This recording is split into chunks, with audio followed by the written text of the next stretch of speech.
5. Time just about gone 34 minutes past 1. Na me mind tijumedi and a different neat 100.9 FM at the Abramo. Na me mind tijumedi me amidi wuchiami from me ADAKABRI Mamudu Usiuma. Production no panyin ko joda me ado na esini na so. So fast ma jero saji my boni chidom. Na kwe free ye and also service mranti kwa no emi no. Na technical production na abra frema abankro. One nana ya osafo. One nso ehwe various social media handles. Ne nyina bitimi akọ ede amayen. Ansa na yaseda so de ama engineering group for no na achu agbo worker na nkote akọ na jare na abuaje adasa nkroma da nyina sare mrane se simpro. Na fe facilities for no big solo na dada na Godfred do na friend Ubrana na Sami na fe so no yaw Mapuna DJ Bosco na fe so mills yasare mrane se tete na ono so ede aba enti enne yetna ase a na memanti na yete yase enti yebehwe na dwumadie no chicha bi wo na update bi na fe so democrat ahodo a anopa yi beduru ye no animu nsem ni bi betimi ayi interviews kakra so ewo ho na fe so yahwe na yetimi mampanifo so abetena ase na yetimi adwendwene ye ho ensem ahodo a eda bama eso abusa se Ghana ye ho akire ye akowie se eye $140 million ade a yenya na ye de akotua na enhu anim guase se ye ko CC ye norma ewo the United Kingdom ana eno akire no so na eye relief victims a woni ewo fra naja na ye de norma ekọ eye spillage omo a efa nsuo no etwifa ye so no emu norma ye de kọ baba o de ne de kọ ye Ibrahim Mahama baba de ne de kọ Joseph Kwame Sienwa Japan Zoom Lion o de ne de kọ na norma na ise nyina no ekọ mepe ana se spread ana ekọ ba bia eno okujeto Ablakwa honorable member of parliament for North Town na aisha or bask in the glory of say or no or advocating to the normal command na other MPs no ada yesi mo mudi ana yesi ento mo kana omso dia no so ya na eno so honsem ya behwe na yetimi adwendwene ho na fe so ya ba behwe November 4 memende be na wotwe so no na MPP for mpanimfo one ebesi nkonwa preside ama bese 200,000 persons akwakoto aba akoyi omo flag bearer eno so na yetimi ahwe na yadwendwene ho eyie enso so ewo honom enifo ne beba na yetimi adwendwene ho but for now there yenhwe eye democrat no ahodo a eba anope no emu nsam ne bi na yemfa ento munyina monim kusunati neat 100.9 FM.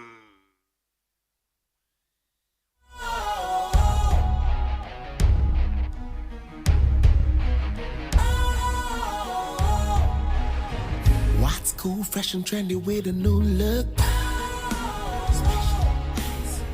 Makes you feel real good, that refreshing vibe. Satisfies you right just the way you like. Do you know? Do you know? Do you know? Ain't gotta do it alone. Specialized makes you flow. Anytime.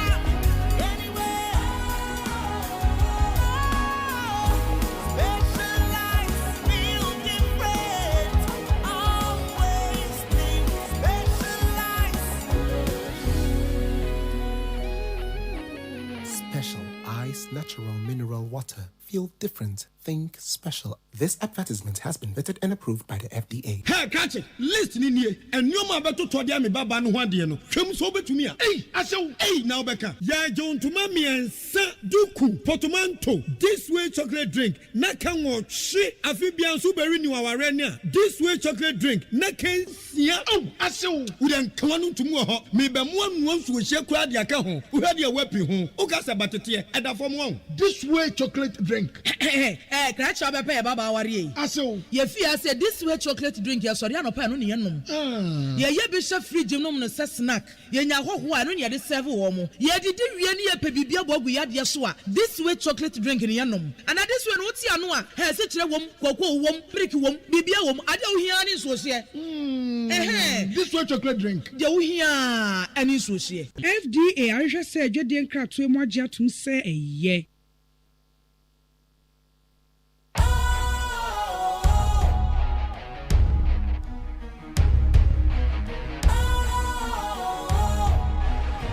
What's cool, fresh and trendy with a new look?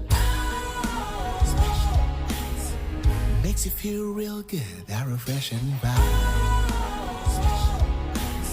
Satisfies you right just the way you like. Do you know? Do you know? Do you know?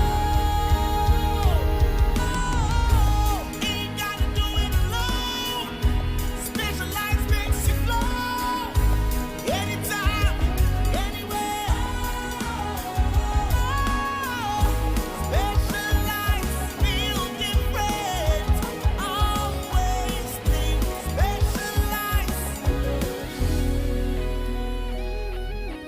special ice, natural mineral water. Feel different. Think special. This advertisement has been vetted and approved by the FDA. Hey, catch it. Listen in here. And you ma beto to dia me baba no hwade no. Hwem so betumi a. Hey, asew. Hey, now beka. Ya John to ma me ensa duku portmanteau. This way chocolate drink. Na kan wo hwe afibia nso beri ni waware ne a. This way chocolate drink. Na kan sia. Oh, asew. Udan kwanu ntumu ho. Me be mo anu nso hye kura de aka ho. Uhade e wapi ho. Ukasa batete. Eda fom won. This way chocolate drink.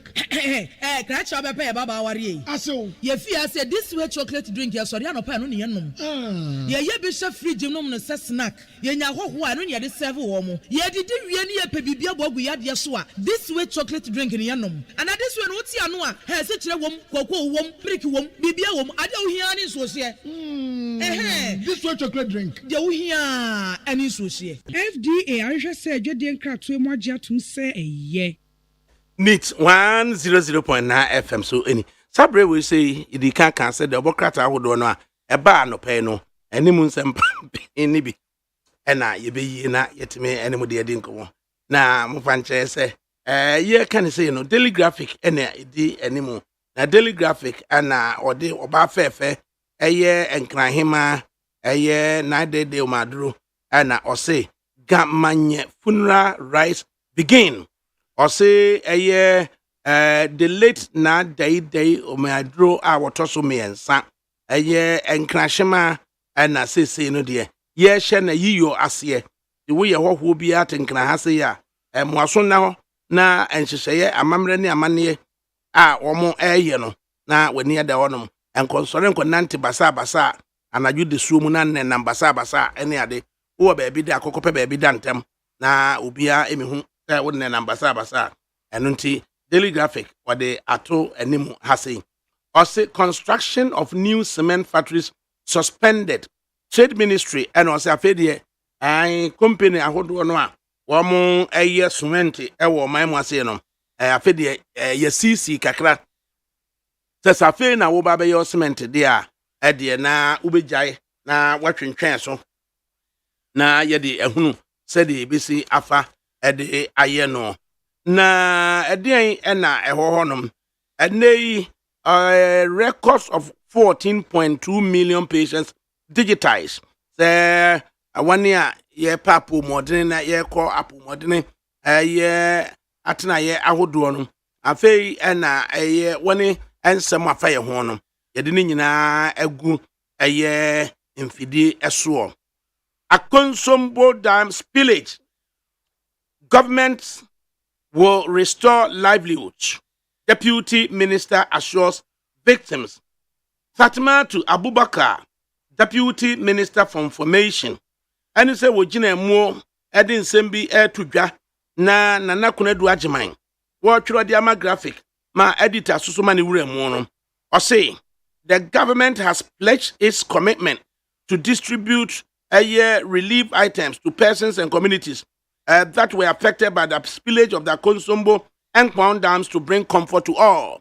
Or say, nay, Ghana bang, Esijinaye, say 1 year, ye be en suo wa Konsombo, any pong, na abetria fire so na ya cancer and sememu no. Aben ebehwe na anamobia wasu otuo no, na obetimi de eye arechichire, ene normal ya hwere no, ede yakomu no. Fatimatu Abubakar, Deputy Minister, Minister for Information, and Odi Sanchirimu, Odi Abba. The informer, the Democrat, and say MPP MP brags. I will meet my opponents, dollar for dollar, CD for CD.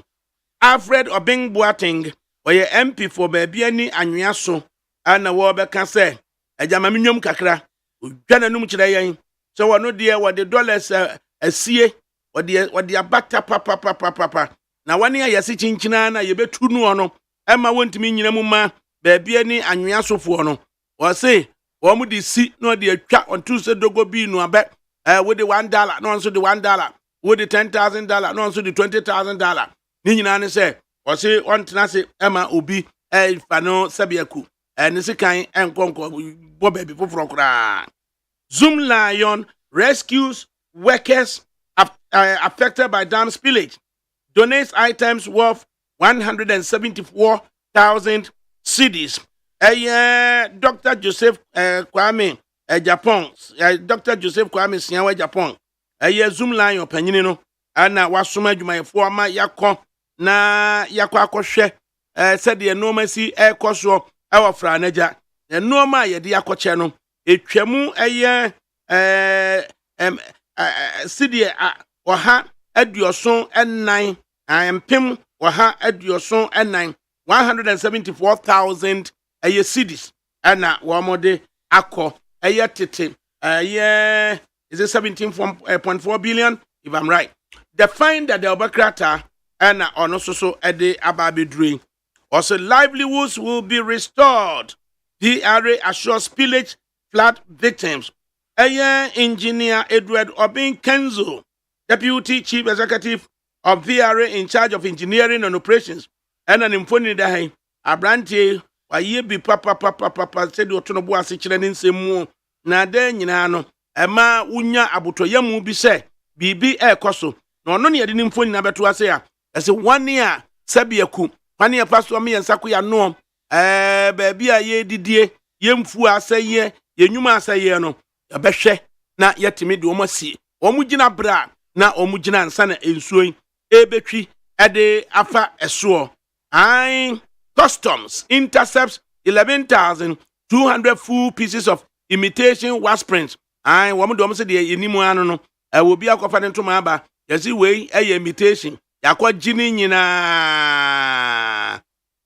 Court orders Michael Nyinaku to file submissions by November 10. Michael Nyinaku awano na neje se oda adwumaku friend Beige Bank na oda no na wogina mra no no ene se afedie ya bonu kwa adu na wie na yese wonfa na no disem no entintim e wo krata so na ontime emfa meja court no bosumi eda ya nimi ni da etoso edu na finder edibaye the new crusading guide na ono nso so wo kire mu o se Kandapa versus Bekavamawo was saying minister seeks court order for substituted service on defendant after protracted search, locate, and serve processes fails to produce results. Vama woyi na wo be kire mu se ba se wo so otu anamo bi ama mpanimfo efre no se wo mo no tena se akasa ana obeka bibi se mpanimfo no ne tena se akwa no ye se nke ye ma no se sikapuduo bi na onkana no entimi entum ana ono so se dabi onyi se sikapuduo no na oka sa ansemi no ana national security minister can dapa wadina kwa gina mra no se sentia wono wo beka se ye kan se mpesika bi mra won pa tape mra na ontimi mfa maaye no ni ko gina mra no na e wo se yetimi ede eye nkrata no eye saman no ekokoma ana mena no ekokoma eye baka voma woyi na otimi ebeyi no ho ano ewo court na ye ne yese ya penua si ebehu ba bia owo mpo ne yede nkrata yakoma no na wate sese ya su no na abegina mra na abeyi no ho ano no ya penua ye hu no na no na kendapa watimi akọ ama eye motion ex parte for an order for substituted service say yamma kwan na afa de court no te ne ase a yakwa akuse yede bekwa akofemfam baabi a ne yenim sepa ma we no otio say yede bekwa akofemfam general post office o say yede beba graphic mu o say yede beba eye daily guide mu o baabi yede beba yesusuo say court no be free say fama wo no ne nsa beka no na yetimi esusu ano ehon nsem ana new crusading guide wade ababeto haseye MPP Council of Elders urges aspirants eschew intimidation, hostile confrontations. MPP mpanifuwa no anegusuo eka ede echre wani aye pre ewo MPP abatu aye bomo November 4 se munyai hunhuna no na munyai se kasa ye kan tintim ni se na bibia enhare ne yemfa enkomu. Electricity, water restored to safe havens in Mepe Aveheme, a VRM. Na VRM for no say nay, omatimi ahwe edi nsu a yenom ene enkanea akọ eye Mepe. Yeguso ye hwe atoto eye deputy chief executive no ana nimfoni eda ho eda hai. The Daily Statesman ana ode ekoye what's he saying? MPP delegates pledge support for a free Yakoto. Wahineba Dr. Osu a free Yakoto. Odi kabe kai. What's mo famimra? Na dia atochuma ewo MPP mu nyina no. Saa ensem no mime yim free ho. Asa to aso se onu kuro yi asoso no. Obesan ahwe ama delegates adiye. Na ye na delegates nse wo mate. Wahineba yesu ye behwe na wo so ye de wagina yie na nsusu pa bia wo mu no. What the Abrayan 2.5 million retrieved from NAM1 amount deposited at Bank of Ghana based on AG advice. Nanapia mensa NAM1 ana ono ba se wadi sikabi nsensem si ya yade ko gina mrano men's gold nsemi na wadi sika million mienu achiripo enum wadi akwakoja ewo aprosifo atenaye na aprosifo ema atani general eteye se asem ya yedie no sika wei na asomasi NAM1 wade ababeja ana atani general say mamumfa entu vote biamu ewo police headquarters ana CID headquarters na akoye ensamfufuro bia monko na prosifo wa account ewo Bank of Ghana aye friend no exhibit your friend's account the police exhibit account no momfa sa sika no emfa nkonko tum na afi yenhwe de asem no die fufuo ebeko akwakobo eno na prosifo no so omadi attorney general ensem no so the publisher ana ono so odi we baaye we won't abandon you. DRA assures spillage victims. Once again, Obin Kenzo, engineer, and Odaho a great man. Ose, Water River Authority for one ABO, almost Sinyadia, Mua Makamu, one sensememu, Ewa Franejano, ye be Jamimu Amamunkuama diare, who DRA ne can say ye. Ose, Ashanti delegates fall for a free Yakoto, Waineba also free Yakoto. Wano ena santifuo eken the bafu akoto wano na waya santi ni chiami penyini ene se waye ya okofa NLM di ba ya ene ye dia kwanya UP re akoto susu ni nyina ye bafu akoto ene ye dia cha lawyer fu ade Ghana ye dia chira ne nei sabiaku ne tadua mu ba osu free Yakoto wase wano so bepre se eye amanyokuo no anese ebo modene eka hu bie ema ye de ba ye no wano susu beba beda no no and a publisher dim for ni kama amen and one or say Ashanti delegates for a free Yakoto Santifuwa delegates almost a free Yakoto na ya penu delegate akwanchira for no and one was saying Bawumia Paris lies against him Dr. Mamadou Bawumia the vice president of the republic ɛna wɔno wɔda nsɛm bi adie sɛ nipa bi nam ɛne yɛtwa trɔto no soɔ yɛtwa trɔto no soɔ yɛtwa trɔto no soɔ sɛ sika ɛni adie ɛyɛ sika puduo ɛna wɔtietia ɛna ɔde ma nkurɔfoɔ chairmanfoɔ yi wɔma bi ayi 100,000 wɔse ɛnyɛ nokorɛ ɔma chairman bi 100,000 wɔse yɛse wɔno kuro yi a wɔkyekyɛ pickup Navara wɔse nyɛ nokorɛ wɔnkyɛ chairman bi pickup ɔno kuro yi a so yɛse so wɔso ɔba apɛdi ɛwɔ ma ɛyɛ polling station fo anto aba ne bibiam daakye wɔse ɛnyɛ nokorɛ sɛ ɔno obetumi ayɛ saa MPP constitution kura ma ne kwan so obetumi ayɛ saa yei ɛna Dr. Muhammad Bawumia wɔka abranteɛ fɛfɛ Joseph Boahini Edu mission to boost cocoa production on course Boahini Edu ɛna wɔkan ye bɛma we de wadi amia wadi amia papa GBK fuei ɛne si yɛde ani brɛ abɛsoa wo so munya cocoa board sika mo mfanye cocoa board adwuma tom mesesan munya cocoa board mo mfa cocoa board adwuma sika nye cocoa board adwuma tom etoso mprensam munya cocoa board no mfa cocoa board sika nye cocoa fu akuafo adwuma tom na de ekoso no Boahini Edu wosi cocoa ayesi yedua no esa cocoa no ekoso pa hey say minister no wo kwetena board no so say the deputy ena betena so yesi munya cocoa cocoa board no mfa cocoa akuafo sika enye cocoa kua ne mayeyo tom mamu nkwaje mfa nkwa yade foforo emeka asam foforo bi amfa nkyere yen enei maye ade pa sankore cocoa ayi board fo akwadai 21 acres bada kuma ene yede afuoi yede share nsa wo free university a ena George Abuachi ye go so regional minister I have regional minister opes ankwadai ene se akwadai yede cocoa 21 acres yede share nsa se wontwa na wonhwam ye nnua na onua boode epanyi ko da me betien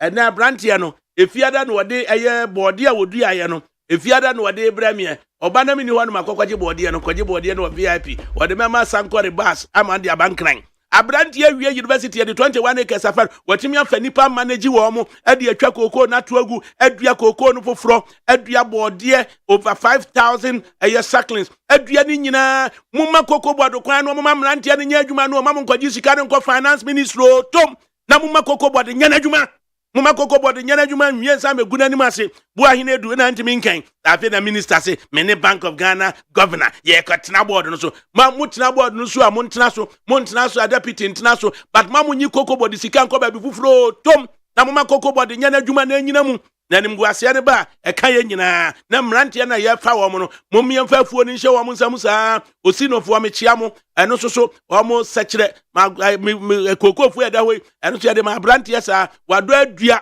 ashase afifie ni nyina kire so mo saa discover sankore ni akola na na oba check ekuta no 4,000 wade ba be da ye se yemfa mra mo mumamrantie ne nyankrofo koko fu mfa ma mo na munya sika na magyegie de ko ba bi fufuro no GBK fue mo anwanwo tom na munya ba bia sika mo gyegye no Ghanaian Times ena wono soso wodi we ede ebaye was the government rolls out emergency plan to provide prompt response to victims needs ena so wadi aba relief efforts amidst cocoa dam spillage ena wase aban ede sikapa wadi ba beboa wadi nhyehyɛ foforo ede ba beboa akoe na de ha sei mami nyima di kura me fa hwede ni mukura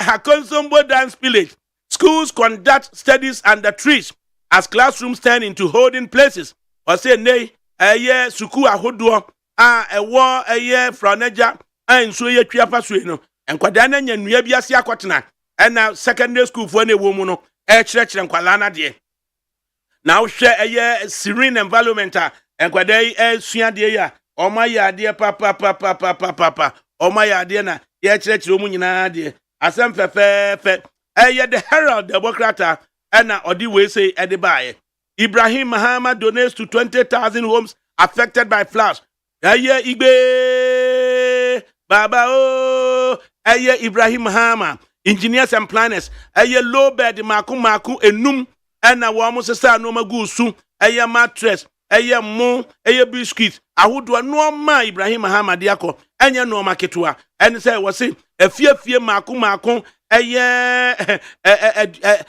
aduonu empema duonu 20,000 homes ɛna Ibrahim Mahama ɔde nɔɔma akɔ a ɛyɛ ɔde deɛ bɛnea wɔde ɛkɔkɔ hyɛɛyɛ wɔse Akufo Addo's family recklessness in 140 million judgment debt draws tears from Ghana's High Commissioner to UK. Wɔse ɛyɛ ɛnei President of the Republic ɛyɛ ɔno an abusuafoɔ yi wɔn ɛna yakɔ akɔyɛ nɔɔma bi ama ɛka 140 million US dollars. Aba beto wa pe de yenya baabi a yede fufuo ekobo ene se ama Ghana High Commissioner Papa Owusu Ankama ene wo se aha no pa emfoni na de ha sei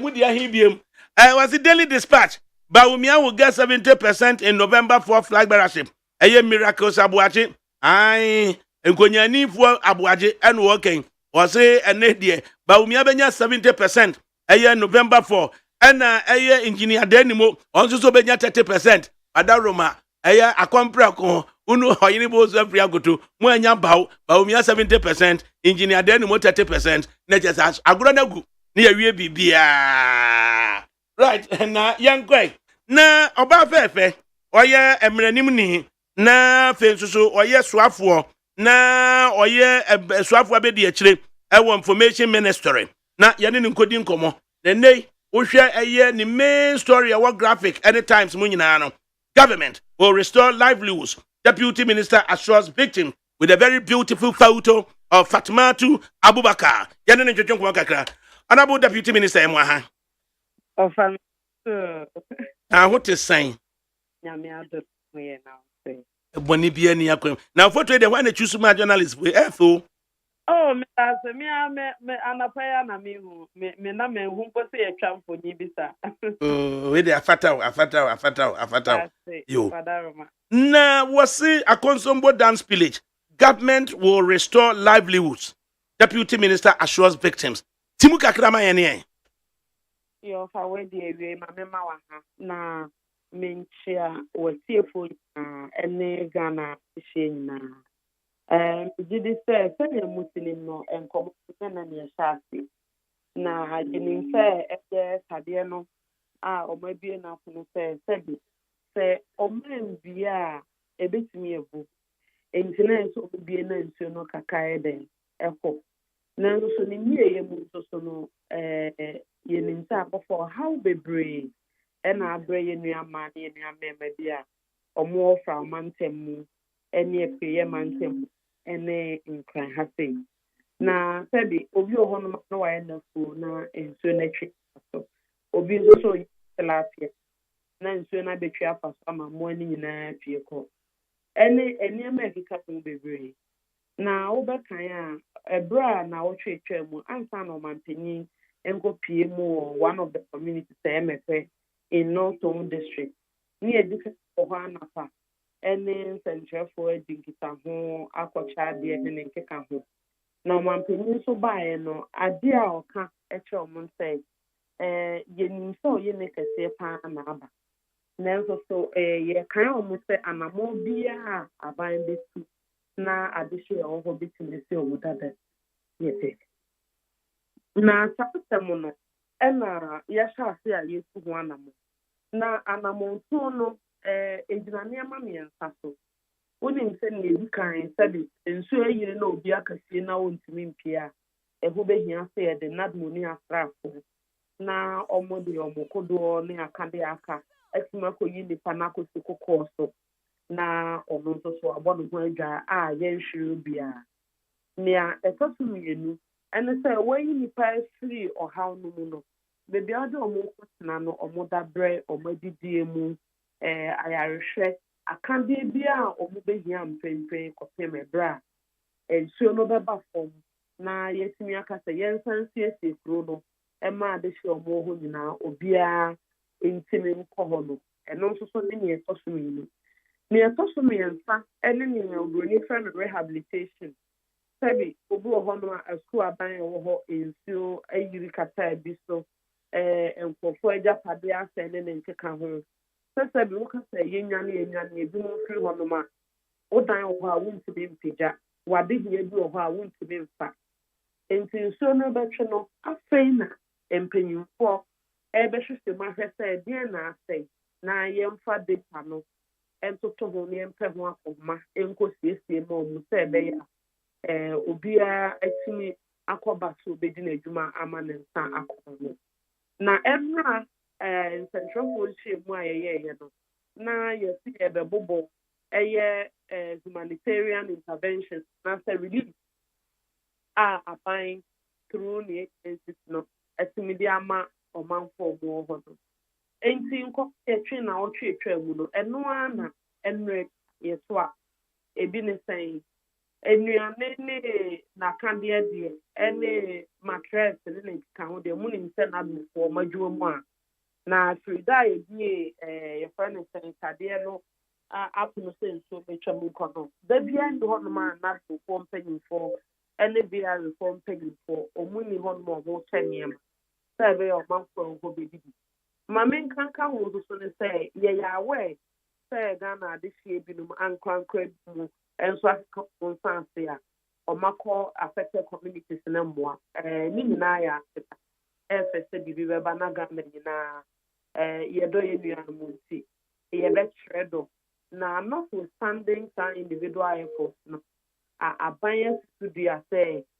ɛba no primary responsibility for adehyeɛ almost 40,000 asɛmi aka ɔmo a yɛnim sɛ yɛ aba sɛdeɛ sɛ yɛbɛhwɛ ɔmo na ɛdo nso so pɛpɛɛpɛ ɛna yɛbɛtu saa na mo pɛpɛɛpɛ na yɛbɛtu na nneɛma a yɛayɛ na ebi ne sɛn wobɛkan a baabi te sɛ mɛpɛ na wamfa nsuo so a wontumi nkɔpie St. Kizito beebi a yɛafrɛ no sɛ safe haven na nkɔfoɔ bɛyɛ sɛ apem ɛbɔ ɔmo ho adwa road a atumi atu anamo ame akɔpepɛ mfuo bi a yɛbɛtumi abɔ kwan ato hɔ na nsuo no asɛde sɛ mmoa abom yare abom ne keka ho ɔmanfoɔ mfa kodoɔ no nkɔsi so ntwa hwihwihwi na nkɔfa ebi asɛm bi ama enti sɛ wokɔ mu na me no kasa yi a obi bia bɛdi adanseɛ sɛ na wɔtwe mu nyinaa Ministry of Roads and Highways ɛde grader akɔbɔ kwan ato baabi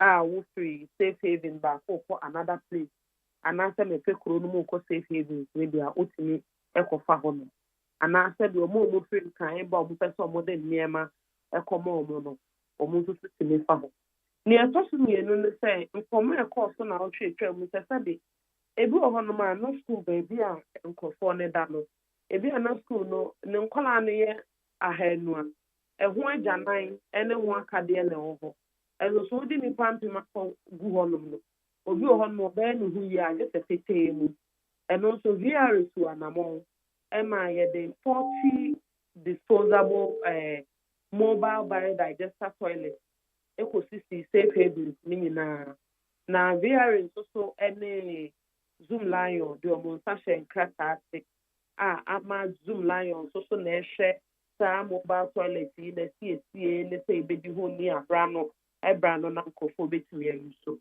ebiewu efiri da oyɛ ne baeɛ no da biara fashion water mpempem ɛne ɛde kɔ affected communities no ne ɛde water tank cars ɛnso so akɔ hɔ na obiara de ne grawa anaasɛ bucket na obiara na ɔde abɛsɔ bi ɛno nso ehu sɛ tanks no ba na pa ebu a ebi obi nia deɛ ɔde bɛgye bebree efiri ɛnam nso yire nti enti ɛsa tie akyire ɛma yɛde 5,000 liter polytank ɛna akɔsisi safe havens ne nyinaa sɛ ɛbɛyɛ a obiara bu nsuo no bi wɔ gra mu nea ɔde bɛdware ɛne nea ɔde bɛyɛ aduane a still na polytanks ne sisi hɔnom a in course of the day obehia bi asi nneɛma yɛ biribi a the temptation will not be there sɛ nsuo yɛ contaminated no ɛno na wɔmfa ne nsa because onya nsuo woyɛ no si hɔ nso so a sɛnea no a mo si hu yɛ no every ministry a ɔma sɛdeɛ wɔ affected district mu ɔmo nyinaa bɔ hɔ aporɔbɔ no nyɛ kwa ɛsɛ sɛ ɔmo kɔ na ɔmo ne mpanyimfoɔ kɔyɛ assessment of the ɔmo facilities dodoɔ a ayɛ affected ɛne aka bi ɔmo behia de asiesie sɛ ɛbɛyɛ nsuo no ba fam a wobɛhu sɛ all hands on deck obiara kɔ hɔ kɔsiesie the sector specific project na sɛ school a nkwalaa no atumi asa afo school ajoin the national curriculum ɛde ne nkeka ho na sɛ yɛkasa yi deɛ mo a mo nim sɛ via report de to dwa ɛberɛ bi ɛtwa mu ne nnora sɛ ɛba no relief effort na sika 20 million Ghana cedis ɛna ɔmo tato hɔ ɔmo ne nadmo ɔmo de tɔ nneɛma de kɔ communities no mu nnuro ne naka nneɛ nkeka ho nyinaa na ebio road minister nso so kɔtɔ ɔkɔhwɛ so gakɔpɛ bridge baabi a ɔno nso so kyerɛ sɛ wɔtwa 5 million ato hɔ a wɔde yɛ nsiesie a ɛdi na minister for agric nso so kɔpie mu youth and agriculture program a wɔn yɛ wɔn kan ha ɔde to wɔn anim sɛ sika bi a ɛyɛ World Bank de abrɛ Ghana man to the tune of $40 million. Sɛ yɛn mfa mbo akuafo onim sɛ asɛm a aba yi deɛ akuafo dodoɔ na ɔmo fra ɔmantam mu ɛne afie mantam ne nkan ha na nsuo no betwa afɔ ɔmo nneɛma so nti ɔde fa kɛseɛ ɔfɛ sika no ɛbɛboa ɔmo na nsuo ɔmo nyinaa wei nsuo no twe a yɛtumi ato anamo ɛbɛma ɔmo atumi asa adua nnɔbaeɛ ɛne ade ɛsi ɔmo dada nti nhyehyɛeɛ bebree nso so wɔ hɔ a abere bi a yɛbɛbɔ dawuro a ne yɛde ato nkurɔfoɔ anim ebio nso so ne sɛ sɛsi a yɛtwa bɛyɛ sɛ na ɔtwe mmienu no via report nso ame ate aseɛ sɛ nsuo no the rate of temperature na ɛkɔ soro no ɛnte saa bio ebi wɔ hɔ a da bi wɔ hɔ ɔmo record daily increase nti ɔmo nso so nsuo no a na ɔmo bie ma no ba abɔnten no ɔmo nso so asase no a ɔmo ate so na ɔmo tete so ba no eduru mpɛmpɛnsuo bi a sɛ wawowo mfonyin a efiri mɛpɛ ba a yɛde baabi aka a wotu sɛ ɔmo tete so no nsuo no a ɛyiri ataataa baabi na ɛyɛ dɛ ɛkɔ fam nti no final one a ɛyɛ rehabilitation of communities no ɛbaba so wɔ abere a nsuo no akɔ fam na obiara tumi awura communities no na obiara hu nneɛma dodoɔ a asɛe nea nipa ahwe na nea aban no tumi ayɛ wɔ n'afɔm biara no yɛtumi akɔ ɔmanfo wɔ hɔ nom mmoa na yɛasiesie ama ɔmo atumi asi ɔmo dada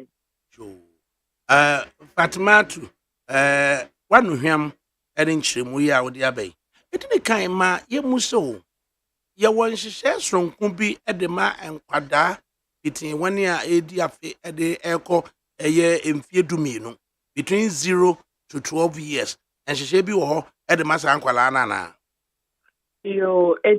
Officer Oko safe havens no dodoɔ na asa wokɔ rooms a akɔyɛ te sɛ abusuakuo nipa no ne maame ne papa ne nana na ɔmo nso so ɛka ho na ebi ɔmo ate ɔmo kɔ ɔdan baako sese na nti ɔmo adidie mu ne apɔmuden de ɛyɛ biribi a ɛkɔ so firi da ɔmo bie dam na wokɔ safe havens nso so asɛnea mo nsɛnkyerɛfoɔ di akyi kɔɔ last week twitwaeɛ no yɛwɔ mobile clinics ɛwɔ hɔ nom a doctor wɔ hɔ nurse 9 na obinya ehia yarehwɛ anaasɛ wɔnya medical emergency a obetumi anya primary care na biribi ɛboro mo so a ɔmo wɔ nimdeɛ ɔmo betumi de ɔmo akɔ baabi foforɔ nti nkwalaa deɛ ɔmo adidie ne apɔmuden ɛkɔ so nea ɛtɔ so mmienu no sɛ ɔnim sɛ yɛwɔ yɛ national educational calendar nti ɛberɛ a bɛɛ na wɔtwe mmienu akyi ebi mu ti fi ɔmo nkɔ school no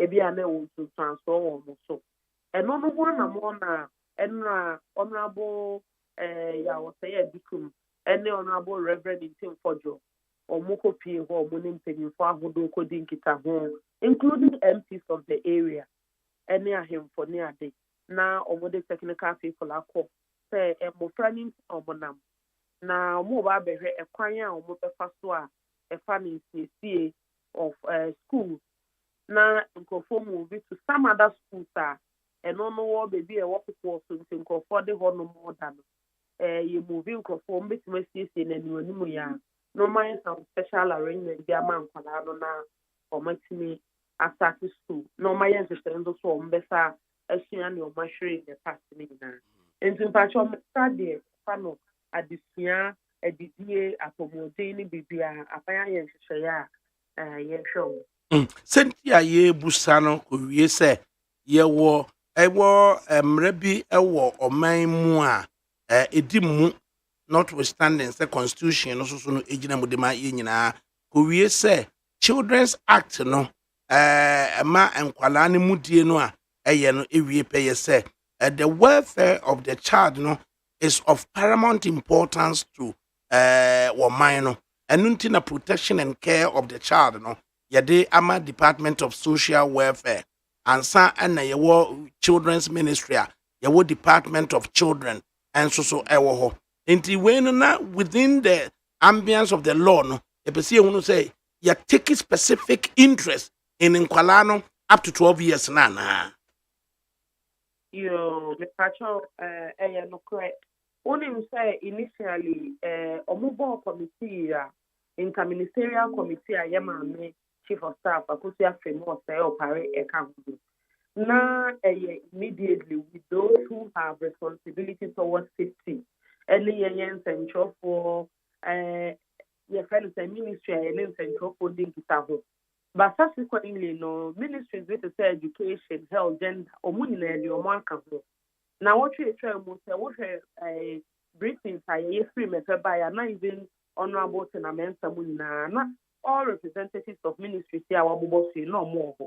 Now, my main kind will also say, a year data about more family Bibiano, district direct and our district directorates of Ghana Education Service. Omo more service ni na omo de bo ame de adwuma so that ye betimi account for abofra bia bebewo na make sure say omo se ba be resume school omo ba na se de obi nkan se se ti akire ebisa so owo he ti se problem ni ba ye nipa fa dodo na ekotena abusu for the nam for ho ebi a in fact so ha mo cheko be adusia ti se nipa be 1,000 ubenya be less than 10,000 they will save savings no omo market no ma free from ho no ma makokọ baby ofe so mo ko bo mo madwa ko me bra edisuo no beba for mo betimi asa aba na sense so ye wo under Ministry of Gender na ye wo adwumako bi efe no Ghana National Household Registry omo an data me de leak and then keka ho omo so wo ho mo ye adwuma. And between household registry and Ghana Health Service Directorate and what district we will be able to account for a mofrano who say mokobai we will back for mamba. But omanya baby uncle na da bra ba temo mo mudi tu muso mo betina ho ekopim say so no betri ansa mo makofie ne de makes me abo am ho ba say na mo bi esi efa omedidi omapomudele na nkeka ho ni na abaye to sana mo sentia ma ebusa ye no time a owura Ibrahim Mahama okoye adoye na at a point na one honorable member of parliament for North Town wo mu tisi mo woko no munam eye ekwan ya wo kan se atwa no foforo ya bia so no na nkwada miensa na wo hwe anigi a wo mu di tumrika kɔ bam okujeto ablakwa na eche omu ignore na mu Ibrahim di no man tisa abramo but utum say they found some solace in okujeto ablakwa mo ko bam no mo ne sresre ene na mankwala ne de no ehu abehia no enti notwithstanding the wachire mu no ye betimi anya more stories as to the concrete plans ya for enkwada was such area. It may even be cross ye were orphanages ewo honom san kwada ne nyina no ye betimi am ye ni akọ ama concrete plan bi ye develop the amasa nkwala na yo offer where the senior will say no of course asemi ba ya na sa sorenche mi ba ye obia free kan baby ya ekọ but honorable oku de black power your member of parliament. And to me, did say a farm taking for Omuluki afternoon for Munim Dodona, or Mubenim Nasty will be asked the Yen Yakovo. But wouldn't say a seminar farmer, they be almost their home. Make I say, now what you try would you rather for Bonum? Me will videos me a lot of things are man posting. Even Omoya area view of helicopters, many are then what they share, so we more what they call area zone. Uhu ani die pan palampe mpema na omopu aba abomse was in Kizito Park no so omo hwe ne ekoso a ti se unse ne esi obi ayewo obi a 2010 and beyond uhu bi da and we are talking about the same group of people 12 years and under because the last time I still didn't happen here 13 years ago. And you know, now where your mother for Franco for the baby. And I tell you, maybe I sit and say, Obafo Constant and Sonia Meni Kata, a Jumanian Nani, and then I'm a few days that will be the answer or what. Nanso so adwuma no mpɛmpɛn so kɛseɛ na bɛba abra nsuo no atwe na nkɔfoɔ sɛ kɔ mfiemfie mu sɛ yɛbɛtumi gɛti communities yɛbɛsiesie hɔ obi ɛkɔ akɔkene ne ne fie ahwɛ neɛ wapere no afei na adwuma no ankasa mpɛmpɛn so no bɛba because ɛno na nipa ne sɛ kɔyɛ adwuma a debi odi bɛdidi no daadaa ɛnyɛ na wɔtwe anaa na wɔtwe mmienu anaa na wɔtwe mmiɛnsa supply sɛ ɛkɔ.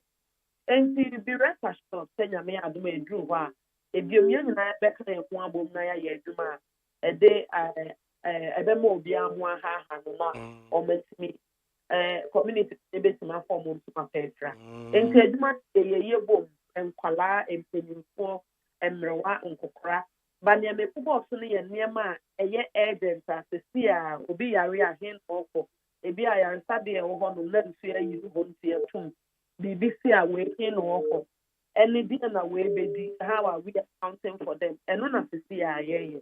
But yes, ya you na ya na Mr. Honorable Deputy Minister ya no ama won so kakra de amayen na em se dipede bi e chese won e wo form but I can appreciate it say bia asemo asie no magnitude no etimi aburu ye nyina ye so nti eba ne say no a ubekasa humanly na ukasa no aba form na eya wa ye nyina ye die na notwithstanding so no o se ye boy ye homodene na ye nyina ye adwuma bom na ye de boa but the person ye hunu so say bi ne se obobo sika bidin na VR 20 million cedis na Greek minister $40 million nti ye bobo sika ne din sa na ubi tinche ba bi na doubting Thomas na be doso wo ya bra bom ko wie se ye bobo din ne kwa enti going forward no ebi atietimi hunu se bibi ne besia senka ye war situation kura na enkwada nie eye apemfo ene mrewa ene nkokora enie na afe na ebu bodied fo no so de wo ntena baabi na afe ne yahwe MANSO so na ne nyina mu no ye hunu policies ye de adwumenti ye betimi achichem ame hunu se adwuma emergency situation no enkwada achefanie ma chefanie mrewa ne nkokora omo chefanie na going forward ko wie se nsuo no so twe a adwuma ye beye no we ne obi atimi ahunu se si yesi ye devote sika bi e de ba ya obi a chefan wo mu no eye obi can say eye verifiable what you know what I'm saying I know the answer no me gidi se bibia ye bi a yen so ni to ade mu se e mu beda ho fine na press briefing aye na twetwa mu ne no ade ne eye one of many aye beye be target specific subject areas to say budget ni aye no ni humanitarian and relief efforts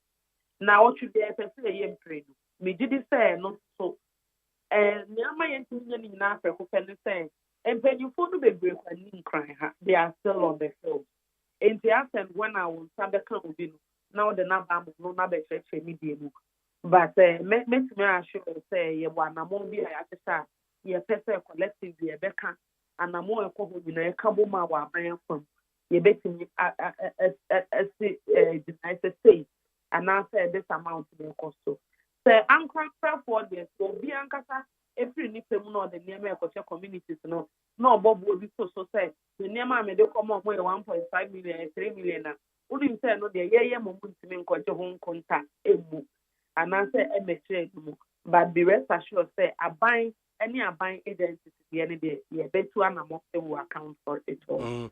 Na ye metin sembi say COVID ba ye no afi ye say a certain areas no ye be me aduane adi ye afi de akira asem yes ye de ma woman organizer for na no aye yes afi de de ma party we nkrofo ne di ye we no ba bia akwa akoduru no e wo say mutimi da wo fine say de wo correctly wo kan ye no ne ehunu say eye Ghana for ene no aduane no eye Ghana for ene de no ma ne be cheye eye Ghana for ene bebeje ye na ye Ghana ni bia eso ene nya bie we be adwumade aye ntimi nye ye betima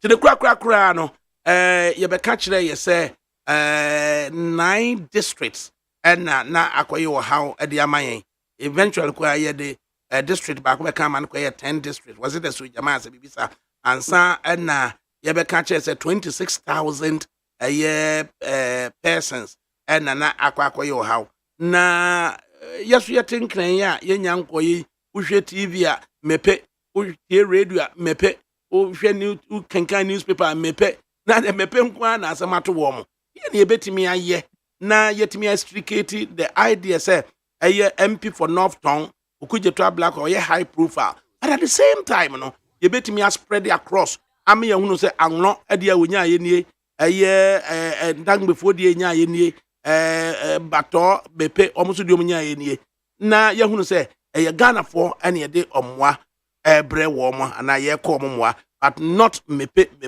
nko asa. Yo, where the same pussy cano.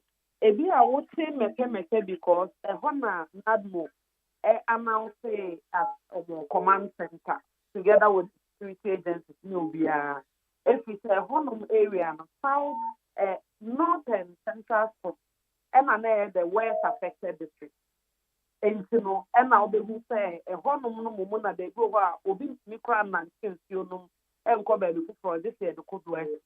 And we did say what and send me break free honum and say obi akọ na okotwa mfonyi o pese okọ honum na both to so be who said dining na ameme perform but that's not withstanding no say enra move to presbytery na there be to serve him now omo water system se wo ho ni na nsu na yiri de ko they are intending for actually atom to be for akoti mama after enra yeah presbytery no normal restore water to the place. Even communities are higher flooded, and so any related to tillage of the Akoso Modam, a Juma Akoso, Emirates, Nadmo Director General, Ora Eric Nanajama Trempe, Uhum for Unisa Wakopi Mo Yeji, also in Syria War, or Koya the nation to the region, the Bono region, or Mosape Catasico Regional House of Peace, or Sako PMO Bupe, and Damongo.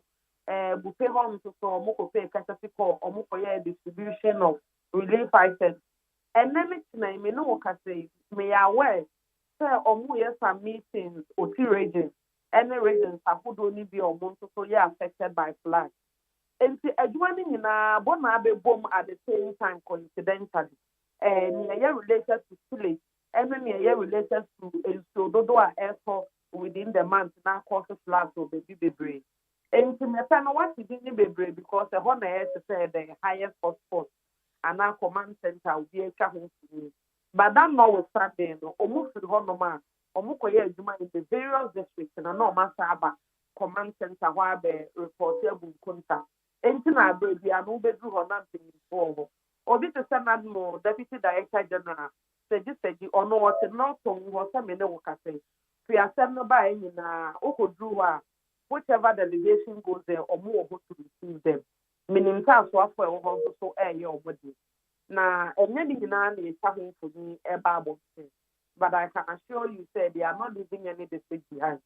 May I wear said a bit to say Adana Ghana Water Company, opinion or down the Chocolate for Dryman.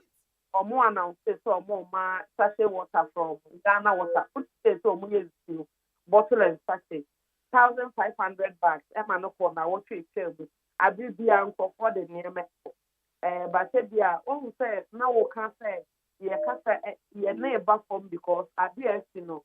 And now say na yeah. Be coming to say yeah. They be a bomb of videos so I come and yourself nene. Yeah. You're sensitive to the challenges and the plight of the people. And thinking now the camera could be at the near brain. You could champo yaba. Now be rest assured. Say this is assembly. This is NMC, among all the district directors of very relevant agencies, no more on the Yakobo Muchi domain.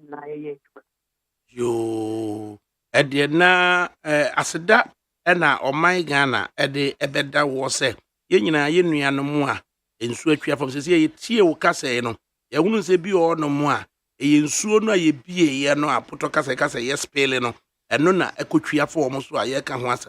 But a face was in so pass or a toy, you know, as so a man soon I do a mere so eno sunsu akotwia form so a eno so kan to kasem say flooding no it ye deal with flooding and ye deal with aftermath for spillage na akoya se yase mua ene da wode mo man ba no enti Ministry of Information mo anye bibia kra na watwe bia no moma yente de ekoso na yenhunu se wo man no se yesika na katakumpo a ataku no ye de gi Ghana fo nyina na nyina hunu se national cake no time o mampanyini ebedi nse se wono obedi mampanyini swai se obehwe Ghana ni bia welfare where do you so ye no Ghana ni bia welfare no obehwe na aye adwuma na se anya adwuma no amfa Ghana mra anya adwuma dia na wato ne ehunu se anse na odi ye no ewo Independence Square no ene na aye adwuma no nti Fatmatu why ade na guso na da nyina no brief no na master brief no na chire ye mu ne nyina ye nte ye ho ase ne ehunu se at least no say yesu betimi aye bibi ne ye bibi why pampacho nyame shawon se wama ye nya akwanyi for the kesi so ne Ghana African com yes yeah that's it deputy minister for information Fatmatu Abubakar and yetene she also doubles as a qualified lawyer and yenini kase on Facebook live and nuanom ni bi so the comments ni bi dey aba Richard Donko or say Mr. Host she will never answer your question either she's pretending or she doesn't understand the question I'm so utie no subsequently no ube hunu say she's so clear on so many issues Nana Echampon also please the deputy minister's voice is down and also or they buy yeah na Alexander Manso bono I'm van go free Ofori Boatin is watching us go mensa pillar 2 on the dear delegates Montuma Dr. Baumia and Atapeni or say Kwashima and Wowo and OTA so and Thomas Ajimai the usual Thomas Ajimai or say Alan Chematin spokesman Okwasiawati all the young guys have overtaken you in the political show Jimmy Fuo Yao Ofori Boatin or say good afternoon big boss ADAKABRI Abdul Karim political speaker when Chizongo watching you live good afternoon ADAKABRI please send my regards to Albert Amiyao Anna Odebaye Mawu Lawa Sajuafa or say wafa good afternoon to you and your crew members. God our creator bless those donating to those affected by the water. Kaswa from American Town Kenke House and Hawaba on also Debaye. Let's support President Nana Dankwa Akufo Addo. Ghana ba GH. Since Akufo Addo became president, starvation keeps increasing. MPP, never again. Owa Archie boy. Well, keep the good work. I really like the way you present your content. Keep it up. Watching you live from the UK. AG Alexander was say, Wafa, it's too late for the MPP Council of Elders to preach peace. They should rather tell some of the party chairmen to respect their own rules regarding the election. Daniel Edu or say, good evening, Mahmudu. Watching you live inside Doha, Qatar. Is Soforiata the only person in MPP who can manage all the financial institutions in Ghana? And your Foribuatin was at good job, Massa. And Abdul Karim political watch and say, which rules have they violated? Citizen Mark, MPP government listen to the advice of Ghanaians and evacuate the affected people of the spillage. And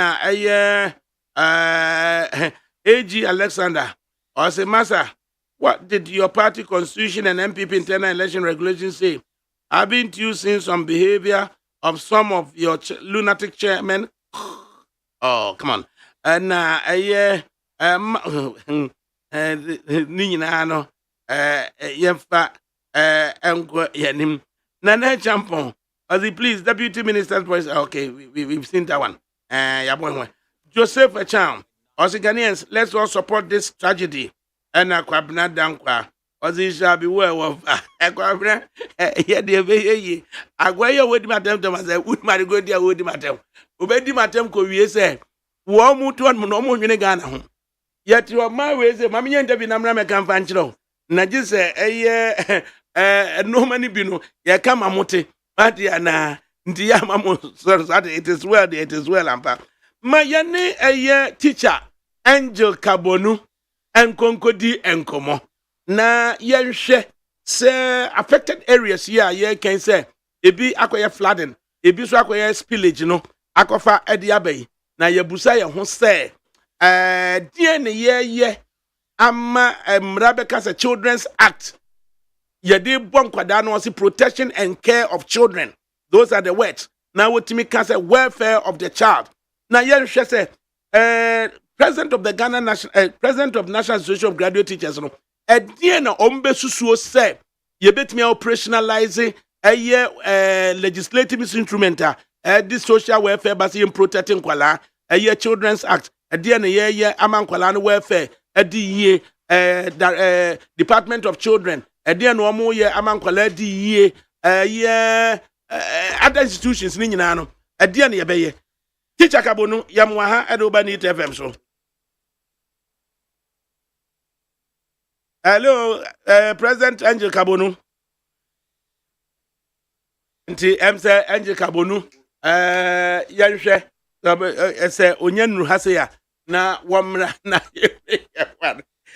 hey nti Angel Kabonu enje obeba na yetimi akan asem na we say utu ma we say and ebi won zero it is utu na wiase oba say utu was de metimi aya ne say o de metete particular show host to be na on the debi oye program na maye den na makọ akọtwe na we ye ehufuo so ntino na bo say na omo de wo mo ode nanim aye den na ode asie it is wo kan asem na wonte ase ntino ye akọfa se shegu vera anim na wo de ababa ye wo anim na wakọfa edini kama we say akọfa Thomas we papa na ajimaso ye papa na abeka we say se bieku ede na osemede aye no ede na wakọka right teacher Kabonu aba President Kabonu, good afternoon. Good afternoon. Teacher Kabonu na what to say? Oh, President of the largest organization for graduate teachers. Said go to Kumunye. Oh, come on. Right. Now we are led to believe, say, besides the spillage in the 9-10 districts in the water regions, there's also flooding in other regions. Now, way and say there's a special place for us for children.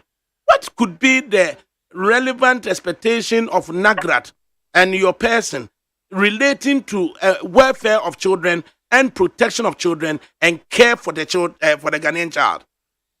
Yes, thank you very much for this topic. And let me commensurate with our teachers, both basic and secondary school, in the affected areas. And I'm also hearing that around the Tujaman area and also the Afram Plains area, they are also experiencing some unfortunate situation. And the person is cast say awofo a amoma entumi go school. That one too we commensurate with them. But it looks as if Ghana is not disaster prepared, and we are not disaster ready. The noble organization that we have established as a nation called NADMO has become more or less like an extension of political party gymnastics. Whenever a government changes, we allow constituency chairmen and things like that to become regional CEOs, district CEOs of NADMO. Disaster management, people go to university to go and study. People have masters in these areas of study. It's a very technical area. So as a nation, no, it looks as if we need to look at what we are calling NADMO. Only NADMO officials, Qatar, you will be shocked for them to tell you of subvention, which is within the law. The law states that 5% of taxes collected have to be given to NADMO from central government. I tell you, this money has not gone to NADMO. So NADMO itself is ill-equipped. Say, remember to me, FIT disaster. This is the second time we are failing as a nation. The first time, COVID. Time now, COVID by, all that we did was to close down the schools for the children to go and be at home. We didn't have technology. We didn't have connectivity. Children don't have laptops. Teachers don't have or even know how to use laptops. So we failed miserably in that area. Another disaster, though this one is limited to a geographical area, that is the lower Volta basin. And yet, we are failing once again. Let me salute one senior high technical girl who has put it upon herself to organize the children in the safe haven and trying to teach them. But education is broken down completely in the affected areas. In such circumstances, what could befall us if the children are unable to receive instructions in terms of their education? In fact, it will be very bad, especially for those children, because their classmates and their counterparts in Accra, Kumasi, Tamale, or wherever it is in this country are in school.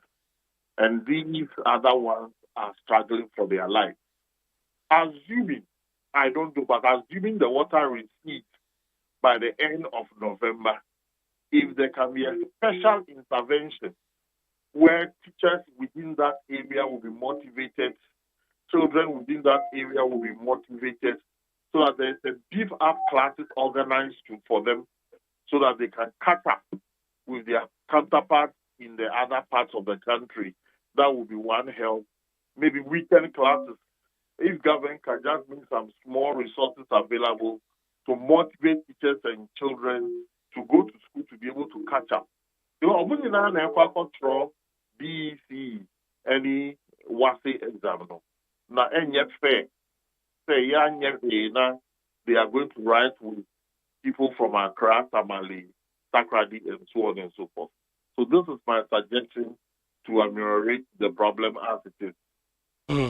And would you spare some kind words for this SS student who is at home herself and the kids are just hovering around, playing helter-skelter, making so much noise, and she decides to gather them around the tree to begin to teach them generally, knowing some of them are grade 1, some in grade 2, some in grade 4. Kind words for such a young lady. Oh, me, I'll go beyond the kind words. In Latin, they say acta non verba, action, not words. I, as NAGAT president, will make some envelope available and will send it to her as a sign of appreciation. And also to encourage other people like her to mobilize. You see, the children are not in one location. So other people like her to mobilize children and make very good use of the time. So we will look for her and then thank her and then send her some small envelope. And then finally, as you said, we appear not to be disaster ready, citing the COVID scenario and the present challenges. What would you want to advise we do in the future? My brother, I have been listening to you, and I know your position in some of these things. Professional bodies should be allowed to run professional. NADMO is a very serious organization. The little that I know about disaster management. The management of disaster begins before the disaster. By now, Ghana should have been mapped out, and areas with specific disaster or possible disasters have to be mapped out. And simulation exercises have to be conducted specific to the various disaster areas that we identified. And then we will identify equipment that we need for specific disaster management. It could be fire, it could be water, it could be anything. Once disaster, how to move in, how to mobilize, how to move people. In this country, for example, when we talk about evacuation, people think that when we say evacuation, it is only the movement of people. Evacuation is not only movement of people. Evacuation is making people understand and how to move in such a manner that people will not be hurt in the movement that they are making. So, Obia all heading NADMO, even at the district level, no. Sanipano is what an India in disaster appreciation and disaster management. Also, acquire Ghana, Obia or officer Bola, waste management. Waste management is not waste collection. Waste management is the collection of waste, turning the waste into another product such that it will not be harmful to humanity. The same way, disaster management is identifying disaster in such a manner that you bring out strategies to limit casualties as much as possible. And you or your political activist, political operative, but heading NADMO. NADMO is not an extension of our political game. So, as a nation, let's start the conversation. What type of NADMO are we looking for? What type of NADMO do we expect? What caliber of people do we expect to manage and administer NADMO in our country? What resources are we supposed to provide to NADMO in such a manner that NADMO can be so rapid to disaster areas when disaster occurs? How do we take inventory of the items that people donate to NADMO, the items that government provides to NADMO, so that nobody will be taking advantage of these items when they are there during the time that we do not have disaster? We have a big load of work ahead of us. And you could spare some admonition for politicians of all shades and kinds? All of them. During NDC time, political activities were heading NADMO. NPP time, political activities are heading NADMO. I mean, we cannot run NADMO like that. President Angel Kabono, we thank you so much. Thank you very much, ADAKABRI.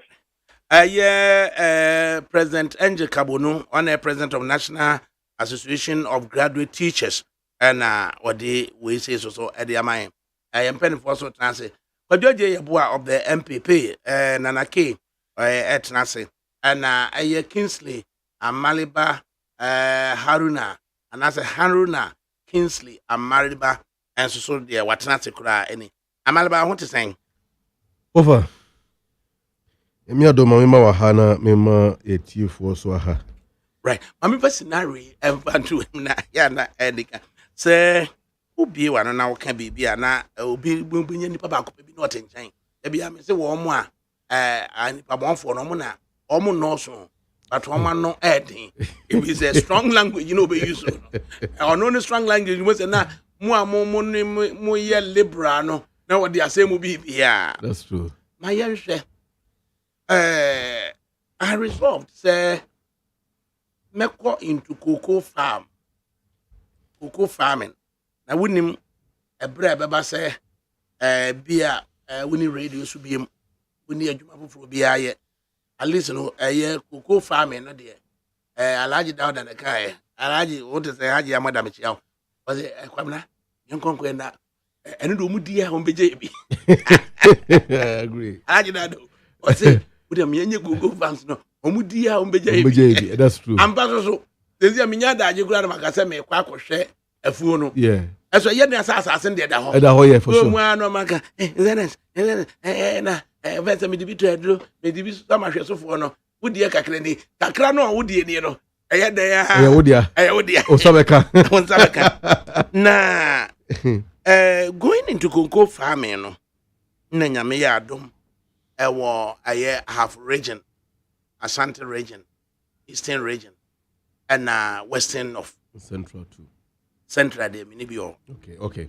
And pay nipa but take me time papa na me ye na nkakra na ade e bebe boa me ma me ni gye ho mo time a John Dramani Mahama ekogina goso no ka se free seedlings na fe opuni ekọ ho opuni wo Dr. Stephen opuni wo food and drugs board no na me ni twa so efa ye kwan a ofa so ode tobinko efa so nti opuni de na jese wonye madam fokrada atoko cocoa board na me de me hunu kwan efa so a free seedlings across baby and we will be my free seedlings maybe into my no and a man me nya chance of no me team no fine at the time na cocoa health and extension deputy chair next at Dr. Ban of Refugee Dr. Ban and now to Dr. Ban so and then na me person me dey phone na actually niji o musa crashing in also be a phone enti ne come anti free seedlings in say yam farm me o go so a near the amami wo kwunsa ba ha ya na enuro no so osino to bi so anima kwa facilities ni bi wo bunsu agri college onom enti be ya anigisem Ashanti region so na dwa asofo na ehwe mefu no tinka kra no na mani ebeje ho mo but afa mi time no esua na opuni de koyi na nnebu ahin edu aba bu ahin edu ba na o hyase pollination se betimi ama asododo na nkwala bi kwato wo mo ogoso na ya afefa wo mo a ye kire mo pollination enti wo mo no aban encourage wo mo ye nkrofo afuo mo no mo san ye part time esan ye younger ba ko no ye nursing emma say onya challenge kakra ebetena se no be ye sa pollination wo mo de Ashanti region me ba ye wona ma say the pollination na ekoso manage afede me wo no ma bozani afre me say ai da cocoa board for abase ye register afuowurafo na ye say afuowura ni details ni pe bozani no mama me de me card me voter ID card na ma ye ne copy ma send in WhatsApp na me de ama wo mo no mama me details say wo mo say ba be ye pension for kwakuafo quite encouraging na de ma manage ya say me wo no mo na osinofo na frɛ me almost ai okoko ba ko bi ewo hase no me yekotwa ato agu ne yadua foforo amawo na ya bia behwe so for 3 years ansa ya hand over the amount. I'm so okay malam ma wo mo kwan na o mo nkonkotwa na afi bia so mbema miska o ma me check me dim enti o mu na Eastern region for no osinofo no yes awie no then Sankore got in touch and Sankore can say papa yi sa akola we say afedo free university aba ye de wafuo no on ye de ahye ne nsa ye pebosia ama no obefa nipa wono mu ombetwa fuo no ato agu na ye dua na foforo de ama ho na ye dua boode enti nnu achi akwa na brante ne ba me wonom efe na pia kubi like say da I say eno so am say after 3 years no mu de fuo no o masan de ama me da brante ne ye adwuma no osi fiada ye kasa kura no wode obetwa boode na space bia no a VIP benya de ama ne bia no wode boode ne begu bus na se de abrem na o boode over 4,000 and 5,000 are you ready out just say me pena me pe obi kura na ko metwa nkoton na me say bia na me adaje me benya de aba omu abo se no discourse brem. This is the second time no the check aba say wafuo no you say your first carry from our livelihood ato aduane bi di kusi say wafuo no nya nhya say eba na wey afa na me be notice say cocoa board challenges abam o musika sem ne reporto o musika sem ayesei o musika sem ayesei na free panyini ko hia pen so senya finance ministry na ya agric ministry no magigi diska na free cocoa board nsem no magigi na unso opuni ne na eden into opuni timi ye nhyehyɛ bi say cocoa roads yam fan cocoa board ne urban roads enkamom na wo muntimi nyi akwan ne bi na yam fan ko foreign finance ana yam fan ko aha ana o magiska na free nsem unse we mu ba ya na so sa cocoa roads no kwa na ya suspend sa 9 kilometers from was it 9 kilometers or 9 miles from Buakon, Western North, Ediba Sankore. Almost as you cry, you can't buy this. So, you can't is Adi, can say, Audit. You audit, and you jay from Odan Quanta, Educo Fonsia, you be Coco Rose, Manitria, now was a fair, yes, you jay, you auditing from Fonsia, you be through a Kotokum, Chia, Ediban Quarting, or Coco Rose, as you jay, a fasa quanosoda. You see, Coco Bot, a Diana or more. Boy, you do so by it, the also they can't want to make a young. Afena Coco Bot is a basano. Coco Bot also a deputy deputy minister for finance or the Coco Board so Bank of Ghana ni etisubi trade ministry deputy or tisubi after so Coco Board say scanner ya basa ni ade the minister ne say ono e kwa akotena Coco Board board no so akwahwe se ye be the right thing is it or kwaji sika na firi omo nsam biem ana wo kwahwe mom the scanner the right thing let's me ha na bia bearing in mind sa de we ye wo madwene mo no e ka say munyai Coco Board fu sika ma wo mo no mo fanya akuafo na dwuma bearing in mind the benefit me free say me nya say me kodo no na obiti wo na eno an say o free say waka wabonya me bidin waka obi say entina eno an so timi be twero ade we say edigu public o otimi twero ade we edigu public no kan so be kama sa ye me yo sa ye me die bani o so hunu twero nsem hunu sa eye pass nyame adomante me kan we yakwasia we say excuse my French because what can be say munya Coco Board sika emfamo bo ahine do onyem nua onyem adamfo onyem bibia but at least kakra minim na maka no. How do we abuse ourselves for political reasons, political fanatism? Because can be say na saade no a young boy na ye di Coco afuo ni share nsa no see replicating across to Owie University near the Amaliba Coco a share nsa say rehabilitate say afuo no na me menya mfaso de ono so menya mfaso de because aban man sika Coco Board man sika kwa so mfanya no oye kwa na me so efe enura chikro bai kwa mama no bosia so je fa eye wa wodia enti politicians no omo ye dian ya ese wo kan o masampe no wutimi nya wo nuama ne tnas publicly no wadidi watam sa no na wanya de be afri mu Ofa mamin sanche obiom mamin cha Chairman Michael utie one message so Chairman good afternoon to you Chairman your school fees need to yado Over asamo waka nyina no abrantia abedi watem sabi ofa then some waka no ba mempa ocho on his behalf okay mpeni se abofra man ni trade nto mpeni mfoni mu a eche ne mfikire kwan na eni a etranton a enso ade no echi wade wo yankopo anim o kan Proverbs says you see it's very obvious bitie account and some obobo so no a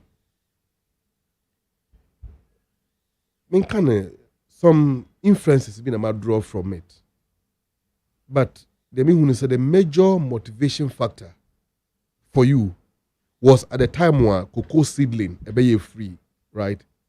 That government was prepared not only to provide a seedling, but there will be a support for you. You will not bear the burden alone. You don't bear the burden alone, but government is prepared to support you with that burden. And quite apart from the free seedling, there were other incentives, which probably have been more or less continued till now, except that the execution on any satisfactory. Because some can say, however, boy, he do so called slashes, no, and me could do London, echo slashes, no, Marco 4, Eddie buy some of the slashes no could because when he do air can slashes as exactly at the beach there, and I'm palm so exactly. Timiconia slashes the bit over. Oka kokuru da sem. Me nka echire kra. Me kan bibia me free me potemu. Ufri oboase eba amanchem adanse akrofu mu a. From tutuka obe branch on sa right or left depending on where you are coming from. A free akrofuom eba nkranza after conform quanta. No branch right now just all by a village or dancing room. That road was given to the Cocoa Road contract, was awarded under the Cocoa Road project contract. Over him. So free in Kransa, Uba Ramwa be P. Adanse Kofi Jame, Gromesa, Kawuna Krum, Aqua Boche, Minta. Then over Twaswa be P. in Preachly. No one crosso pra river no. No be P. Atasan Quanta. It just Westy or Boise Accra main road. So a alternative route. So free central region. Basam Potemwa. You don't need to come to a Boise. And that's a Kasokofa and Nancy Kwanza. Exactly. So do have Sokwanwa branch right left. Oko when you want to over for Bena towards Bequai. But branch right left and now bar or Boise. No ability to do a for a cheap. And just all buy a horn. A quite no one. But Uber do a task here. O branch left up and a room and Chenwa Drio. Oh, that is an alternative route and not a bois commuters are more fast. Unfortunately, Sakwaneja to obey and fear doing. Oh, you can't about employment. A brand also cocoa so Emmawi. Look at the source of living he's earning as a result of the services he is providing out of your willingness to invest in a cocoa farm. I just we invest in a buying a cocoa board. I'm a Juma right away. Say shall full way say so for many passwords. Exactly. If I agree, you need to be during the previous regime under Mahama. Okay, I say certain state institutions were allowed to undertake certain massive projects based on the strength of their own balance sheet. So, classical example, a Ghana Airport Company. And Gapoha. Gapoha so another one. Ghana Health Service. One of the area and needing massive infrastructure in order to provide the essential services health to the people. Ghana Education Service too is another. So, some entities when you get me build more capacity financially.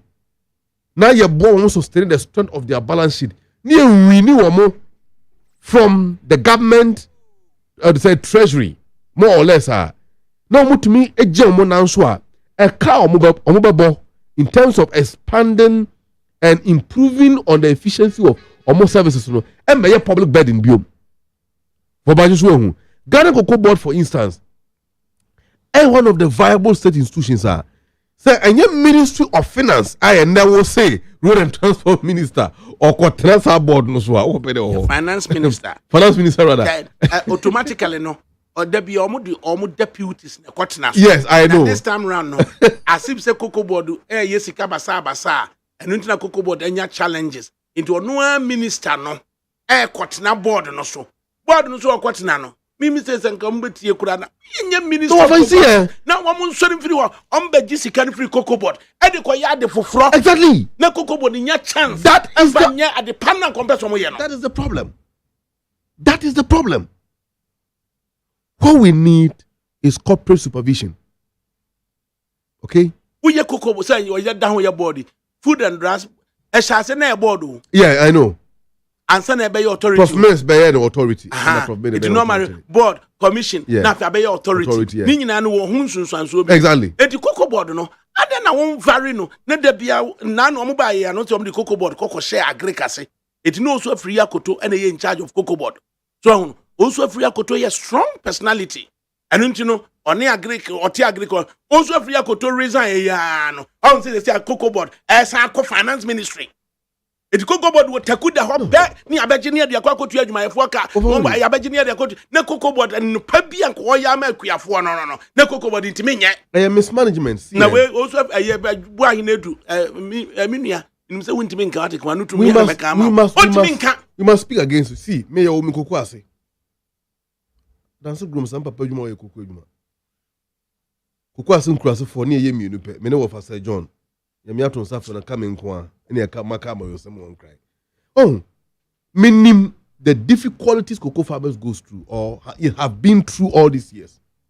They are the only people of a cancer The mainstay. The man wo ahaya wona just municipality uton cocoa na edi 11 days was me kwaji sika na Africa na wodi aba na onye sika ne mfama. Exactly, that's the problem. Onye sika ne mfama wo cocoa na waton de ama no a ye de kwa abrochi ama na ye mfa so de ama Ghana no na 11 days onye sika ne ma was me kwa sanlai wo ekononwa kwaji sika ne de aba.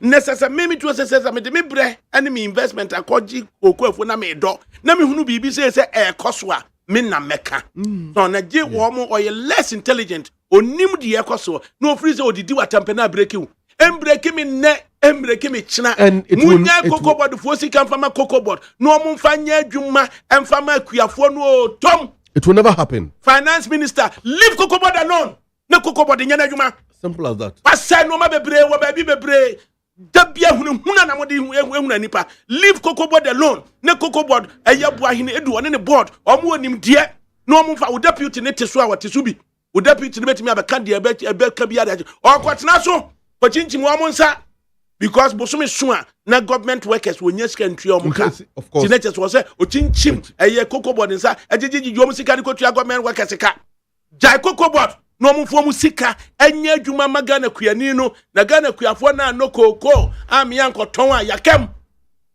mu yesisifuo sei. It's very terrible because na bo ahiedu aja ontimi nkasa da bi free banti. How can you say? Because otumi fo tumi wa no rock ka free obeti onipa na so fro eso chewa no mtu so chewa na woti wo se bi obi na do atana za kunwa kese ni so bi ngo koko no aka chen se wa beto no koko na 11 days na me kwakona nwa kopesika aba.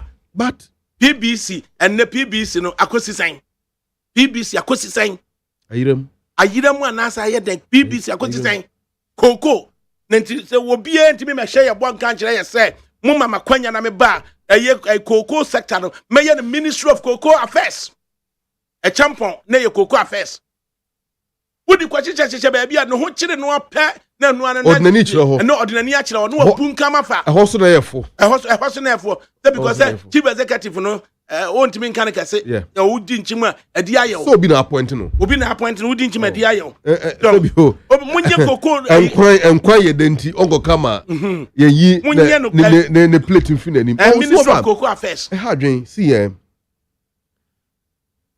for us to be able to fight poverty as a country or see pay attention to certain crucial areas that hold on the economy and the finances of the country. And I want to me examine some new manu en yi cocoa sector the infrim. Etoda say exchange rate differentials no fluctuate here. The only source and hope of a government ever is syndicated loan. Yes, a buying sakada syndicated loan now. It cushions our exchange rate volatilities. How do we earn it? And now what provides the bulwark support for that syndicated loan? The toil of the Ghanaian cocoa farmer. How many cocoa farmers, despite the hassle they have gone through over the years, Mampo in a Tumia benefited from the toil of their services to the country in agriculture, for instance? Me were 8 siblings after me. None of us went to school under Cocoa Scholarship Project. Likewise, many people I know. Cocoa Clinic, I fancy. Yeah, North Kaneshi, Accra. Bakusi Tepa. Tepa, Asante region, right? Good. Tepa. But Tepa, you're the only area in the Asante region that you do cocoa. We're supposed to get one in Obuasi. Obuasi? Yeah. So there a dance area who in there can have services of that. Hospital.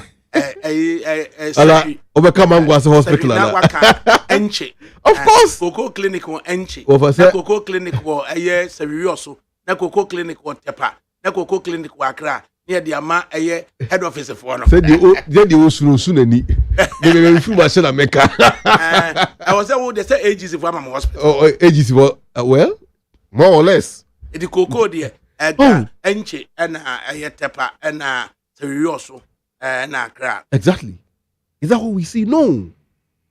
Oh, so the benefit the country no anya from the cocoa industry, the support was a Ghana cocoa kuyafo enya no, we have not gotten it, or we haven't gotten it. I think per the recent cocoa. Yeah. I know, and that was University of Ghana. Cocoa kuyafo omo ye bia Ghana, and it's time for us to acknowledge the sacrifices and the toil they have gone through to put Ghana at where we are today. Cocoa chief farmer, farmers council panyini near friend Martin appear dankwa. And we are near one box of soup. Near the bicycle account. A friend saying, who call it to be a question, baby, or if I appear dankwa. Okay. Yeah, the Bruno in Atono. Aye. Okay. No friend carrier. That's good. And Martin appear dankwa. Okofa papa and Nana Sebempa. Okay. At least no and Knabronubi. They are too cocoa. Yeah, they are too cocoa. It's a recognition. Appear dankwa. Very well. But for CM, you made mention about cocoa farmers' pension scheme. It has been long overdue. Under President Mensah's time, and I'll raise that issue. When President Mahama took over after May's demise, at least, or started the process, and Auditor General Kwampo audit at the Adansi said, almost 24 million Ghana cedis, if my figures are right, were made available for that scheme. But how do we see? The incumbent regime might take it over no. Effort to burn on my year, we haven't seen the significant improvement to that. In addition to that, pesticide, fungicide, and also fertilizer near provide ma cocoa farmers. Free seedling, for instance, under Dr. Opuni and all of that. Those services, so the cocoa board doesn't provide them anymore. The last time I checked, I think it was not, because government have abrogated that free fertilizer. That free fertilizer. The minimum say, Yadimiko question, sir. Well, Yamano cocoa, Yamano drew the Beguso, Yamano board there, what Drianina, and what there by body. Ubaka could trap it running Graham. What the mommy meko? What's when Yanni Papa, you can imagine that. Oh, but the free cocoa board, because baby or Sanquary 1,000 acres. Okay. 1,000 acres, a whole normal board, you know. That the idea say, well, we university, and the human say, you did number of farms are shedding, sir. There one share now on Timiniano. Sadly, we say, and say, you encourage you on. We have to. Of all the Nika body, I want to say, cocoa food, say, so can you do cocoa food, and you could no right away. So, a bottle dre. So, be direct, and I'll be obedient in the 1502 a white transplant. No. Before cocoa, let me a pigeon in Modu Bribia, and you will cocoa sent a bit me a food in Alpha plantation, and be taking shape. No. Assassinate produce other form of make other source of food. For example, bayre yedua body primarily yedua menkeni ene sa say akandia na until say cocoa no betimi afiti ase aso na kwani bete yeska no. All these things are incentives na make say additional benefit cocoa kuafo no eja se be ya ombetimi they are provided the support for not only making subsidiary income to support themselves, but a source of food. Acknowledge said, oh, no, man, Kwaba, Miss Brana, I will tire on here. So you don't say, any Subainti, Metulu say, on Jai. It's very important when it comes to agriculture because on mania go afford the better is to be barbecue crew. Can I finish? What by it? I mean, we don't know about can I finish? Then on baby. And then my man to go dear. I'm when you're some fast wash. Obedun crying. Also, go quasi crassity. Go quasi crassity and suit that be our ship. Yeah, typical villagers offer. Who are of our me shall we are me come back to the group sound. Because do cocoa. You could do cocoa. You could go for a cry at the hall. but this time cocoa na yini abro by 40 years me ko twani na guma so bia fofo because we cannot allow the cocoa industry to collapse. Do I feed me cocoa? And say I benefit you. Cocoa. I agree, but we cannot also downplay the importance of the cocoa as well. It's true.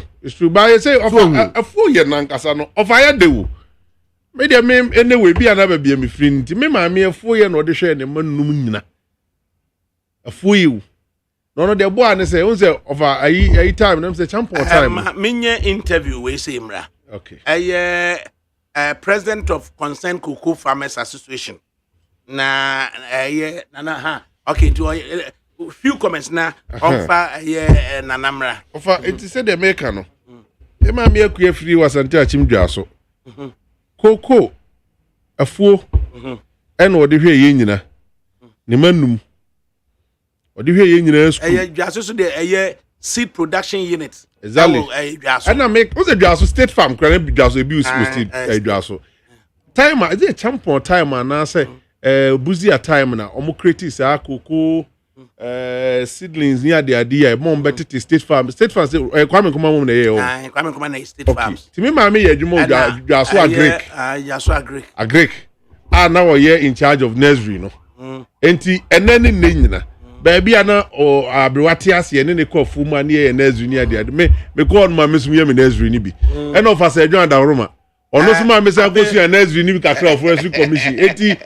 from there mene nana obo ade boaten bonsu otosumi no oye farmer general so enra unsa branch bi echo demonstration wo Ghana ha single person na process for ya ade bia na enika no mo protecting the card na chi no omo the card na chi na only say me winam ga so mbeche no adabi so ba mo fie ha I no saba VIP so osamia ono ba ya ojinso num ya no sa prince ama process for no ngonya de na ya jurisdictional e the process for ade omo ye ne say onante ya the free type wo besene ekofa efa VIP kofa graphic road ko nkran it jurisdiction bi obeduru no na ho process for no a receive no na we mu a omo de ne ba ye no so akọ omachi enti enu an VIP na kaneshi division ebe receive no right my farmer general on say your chairman general ba be say fakan we are farmer general and we are farmer general na nura no the ono so call in demonstration no the friend inspector general of pressure it farmer general na nobody na na yemo ha yeah bro na awia humpo te sign Trader Padaroma, a case de Bay Cocoa Board, ebe to 2 money na parliament ebe free na oma to toma no na financial losses or ma causing nano or tria na Ghana cocoa afọ to ma pefra. Ni nyina mu na finance minister say notwithstanding say the deputy at the board no so no afedie wo no finance minister no ano or sorry akotena board no so this idea of say cocoa board say yenya wo mo mfa Koko akuafo enoba ya yakoton a ehu sika aba no yenya wo ma omfanye kuafo adwuma na ministry no say ye finance so say ye agrico ni abaje free wo nsem na ye bua ne sen yo be da si dedika no mechia matiefo nyina ene mpenfo mo ye studio so wo hwe de ekona na we no akira wo say koko industry na omo baba be gu no if you say so wo hwe ye finance minister ya de Ghana promuni nyina hye ne nsa ekoko wie ne sen a ene o se Ghana muni nyina no o de anso no na ye cocoa sector sisi amno kasei ebubu a ekatwitwiri di ababeda ho no ho no baba ba ne den de e kan ne se ye hia wo mo ho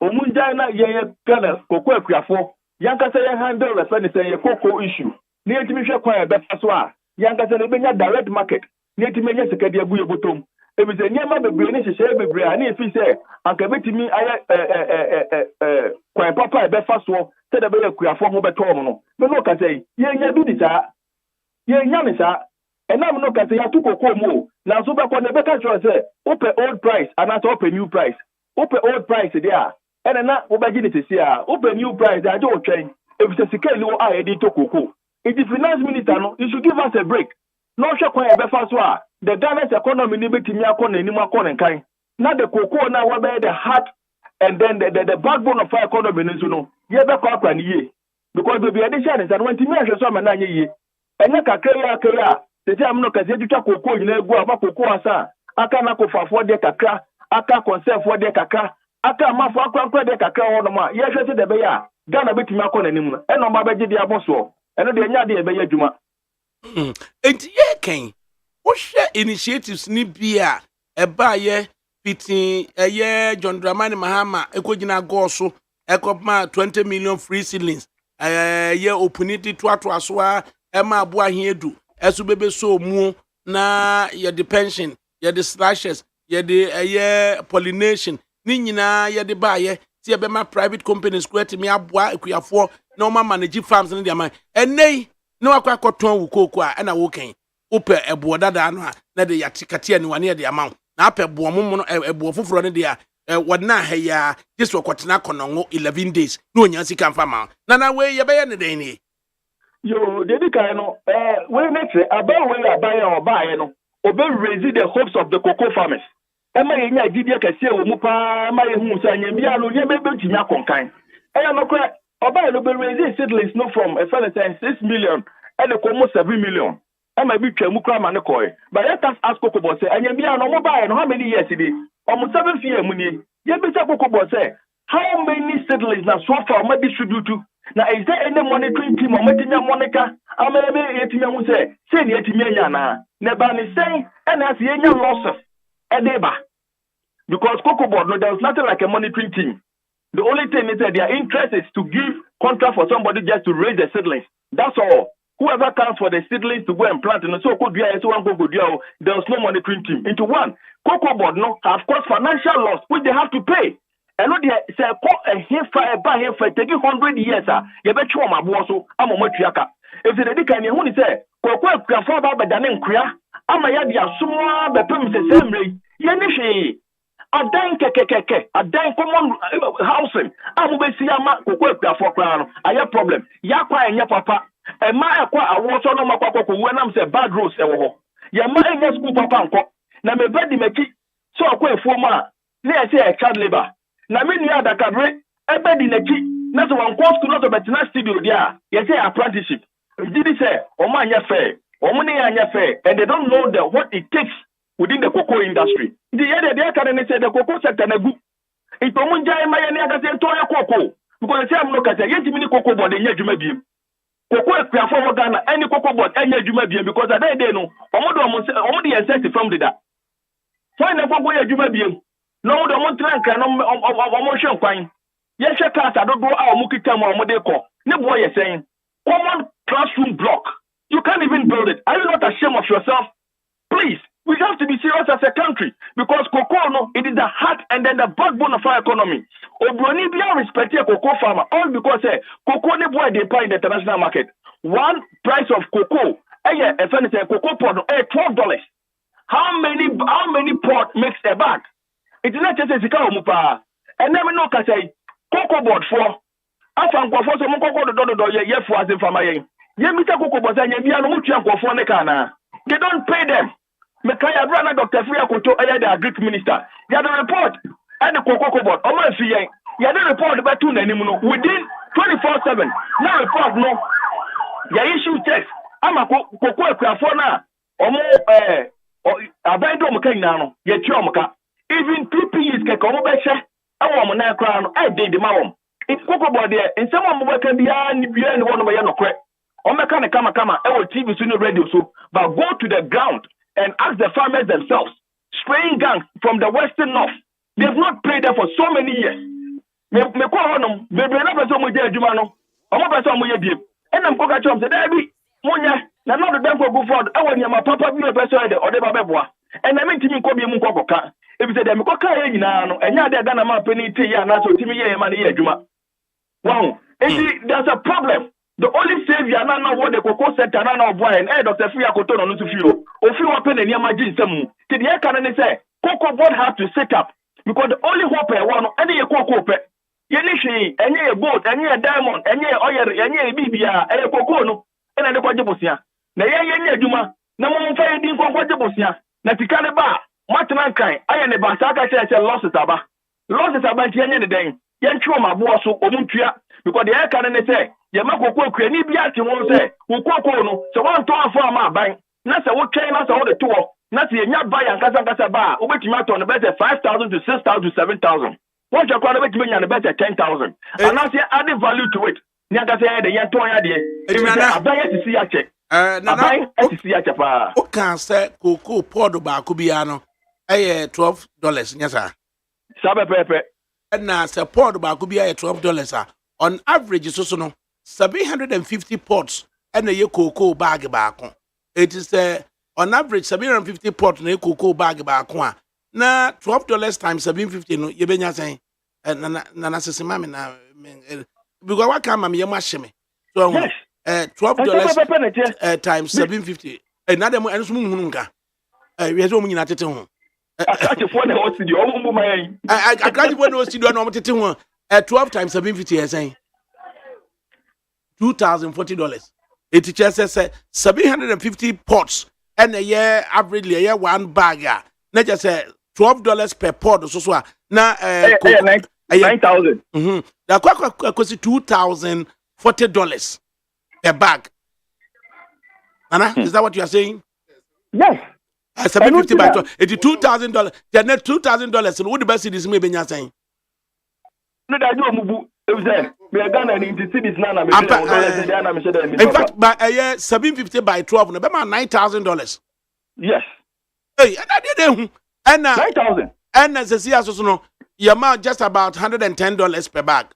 Yeah. Wow. It is all better. And nothing almost say. You best spray will go quite amount. You better draw the air. You better say. You better say. You this intervention in the account. This is the come back and away. Farmers welfare keke. Welfare a constitutional. Dr. Fuya Kotoni time. Na ko fa for pushing na. And go and can no feel. You be just a den a buy 3 years so far. Say the beya. Kwekwe kwa fobi time nyom welfare. And at least, ye nya kura no. Omo respect him for my no respect the constitution because president obefuswa obedi ex gracia. MP so motete parliament ye make you as an MP o motete to ye na ma omo ye nipa omo ye omo to. Obedi gigi say na mani na den na kokwa akuafo. Ye welfare ye constitutional no de. Aban to so betua. They can say we are tired. Ye freedom no de. Ye de enti ye ba ye big demonstration across the country. Ye give your freedom. Ye beto ye koko. Wo pe koko atobia no fiama no na bra. Koko krafon kabom ko bebre. Oba na be kabom ko na. Obeto cooperatives for no. Koko krafon se ana yakoya ni muma. Ai ko wie se nei until se koko bod beba no. Ukọ enkuro bi te se manwase eben ye suhumu a. Ebe hunu se broni beto koko direct free koko kwiani no no na dan na woto koko no wo mu no adan ni nyina da hu sisisi wonom da hu sisisi na chese ebre bi no ne ma kwan ma broni ni beto e ma wo kwiani no utimi to koko no ma kwiani ni direct enti enne emfaso de be na wo mu se koko board ebeba beton ebeji koko afri wunsam na woso o ma 1,300 which is equivalent of about $110 na wonu su koko no bag no chese otwamu over $2,000 kura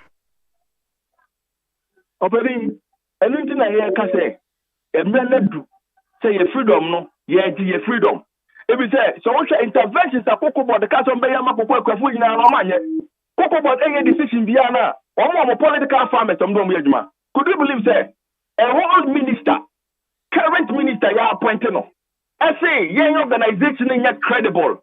Now, only Cocoa Share Not Coffee Association. Omo no credible no mo adwuma. Association with a good court, a good. Anyhow, the ministry no, they are dealing with illegal people. Cocoa Share before no. Cocoa Share na the court egu no. Ya egu no anyhow biem. Any adwuma. And the only minister now so one mobile delay there. Then you are dealing with illegal activity. You don't post on the tour. But the couple have to resign. Well, resign about Pamuno because he ain't in over. And we the farmers into over. What I say, any Yataba, tell another dump of one. What's the man who cry? Say, I'm so sure. Yet is the castle accommodating. What about the name of the bridge? My entry I don't buy. Near the one by no pump for a sebita fracture. Omonfa the SA no efa nya dwuma dia eso moko Because the miracle education say yeah, Fangasa you take over the agric ministry, you take over the cocoa industry. Other countries na the farmers have their independence. It is only in Ghana. And when they read budget, you see allocated $2 million for farmers. Ask Granny Champon. Recently, you see smallholder farmers. Who are the smallholder farmers? I buy a constitutionally mandated organization. I have Ghana National Association of Farmers and Fishermen. Ministry for the government is doing things on their own. If I say cocoa board, farmers in your part. Political farmers, Obi on anything crime. Oh no, only said the other Moshe. I went to the award. So, national best cocoa farmer. I want a cocoa board for no man. The ban is saying the bit to me, my man, cocoa day. Then they see, because I said, they invited cocoa farmers. Ya fire ya she. Ya the can say, Tamanason. Ya dear family. The family no so dear. Your choir be breakfast the dear family. Into a better choir no so I think, Edda dear family. Yo, yane farmer general nana obuade buatin bunso otosumi no na den etwetwe enkomo nana maye musa wo da nyina no yekokoje busia wo amanone na yede aba beto koko wo Ghana ha na wo hwe bond a aban issue ye ya yebetimi akosua bibi se bia aban betimi issue cocoa bond city na sa bond no yetimi dia raise sika yade beto cocoa no wa ha in cities na yekoton na manono a ya yenhyehyɛ ya yebetimi di broni sika dollars no aba beboa rather than say yekobo bosia dollars yeton cocoa no a yede dollars na enyaye no yede akotuatia sa abosia no yedi kan no ye hia aban intervention bia within our sector. Agric is a private led. Abayeta all toss on just as in be no bian cocoa. No one kasa encourages our loose in the mafankoye. Yembe ye juma and farmer no. Because at day no, the employees are no. We are not benefited. If the weather bond or not whatever no, when it goes it benefits them. Yembe sawam, even workers. I'll use the word common workers. And then some cocoa staffers be a more on one. Omoye Jumano, on do cocoa dano. Ya do cocoa for 30, 40 years, 50 years, it been under 25 years. One single room can only be seen. One as a normal person, we are Juma or cocoa board. What can I say? A banner send out to Missy Mansion, a banner send out to me that V18. When you fool whatever. All this is now under our expenses. Yeah, can I say? We are no more slaves. Cocoa no ya guy. Yani abai any takabia. Yani adia. Any ye kwafo any do ye koko ye se abaye ye ntimi no ye adwuma ye koko no egu afaso ni nyina no ye de begu dem koko kwani bia ni wona ma kombede no ye train till time light ni bebie ni ato ye koko directly to the buyer no beba the other countries o muni koko wo so aba me no ka say Nigeria has taken over Ghana when it comes to cocoa. Ghana de enka won nti koko asemfa de enka na biam sesemi ye twetwe koko nyinagu. Under their watch, the Office of the President gave a concession for a friend saying, Abraham Edu say, a global award-winning cocoa farm. My brother, are we serious as a country? We are not. Now, what can a man for to almost say? A man for to as a minister for lands and mineral resources, they have to be in jail by now because under your watch, Cocoa in Yemen, you're drilling Nagu. It's the minister, what are you doing? What is your job as a minister of lands and mineral resources? At the heart of your country, it is being destroyed. Why are you doing now? Oh, no. Nana, 1 ton of cocoa. A year bag it do send a benya frimo.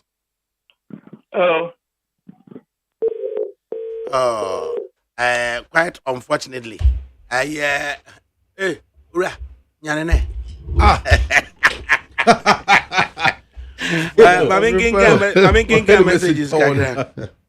Messages kakra. Abu Abason Facebook live. Ozi Adakabri, story journalist. Ena Odebaye. Christian Edu Johnson. Oswafa I don't understand why people who grow cocoa don't benefit as much as those who even sit in the offices. Sentium Cocoa Road could not be completed.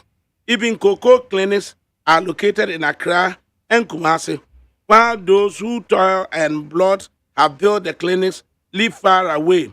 I never benefited from cocoa scholarship as I work hard with my dad on his farm. Kofi Segu, of a good afternoon, Isaac Kakasunanka number 1. I like you still I like you are still how you are working. Keep it up. And yeah, Bosheba Amisti, Dr. Alhaji Muhammad Baumia is selfless and competent enough. Selfless and competent enough. So they should consider his good policies. Lee Tekpe, Osi Adakabri, please, what's Coco Guest House doing at Bole Bamboy? Ask the NDC bloke, do we have cocoa farms in Bole Bamboy? They sometimes talk as if we all have short memories. Adakabri, you've given John Mahama one thing that he can put in his manifesto, Cocoa Affairs Ministry, because he has gone bankrupt of ideas. Yeah, there's a friend and I'm a friend or friend was saying, your for Buating, what's going on in Ghana? We are on our way to Babylon. Ena ode eba ye. Nana Katechie Kafena, Adakabri, who told you a bag of cocoa is sold for over $2,000? Gutter journalist. 1 ton is not the same as 1 bag. Learn. Yo, Katechie wada Roma. Bia Freemanua bar. I said say a bag of cocoa. $110. And then it represents 54% of the amount of Sika Detroit. Into 120. I make Uti Freeman say me say bag 2,000.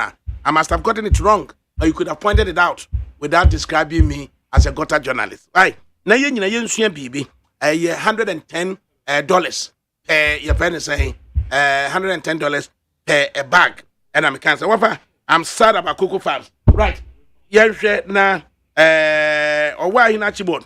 As for this country, now hello, we really need a visionary leader. I can right now farmer general Nana Obuadia Boating Bones or Tosumi, you know, a line drop away. Now Yaman opportunity non conclude on the na oka.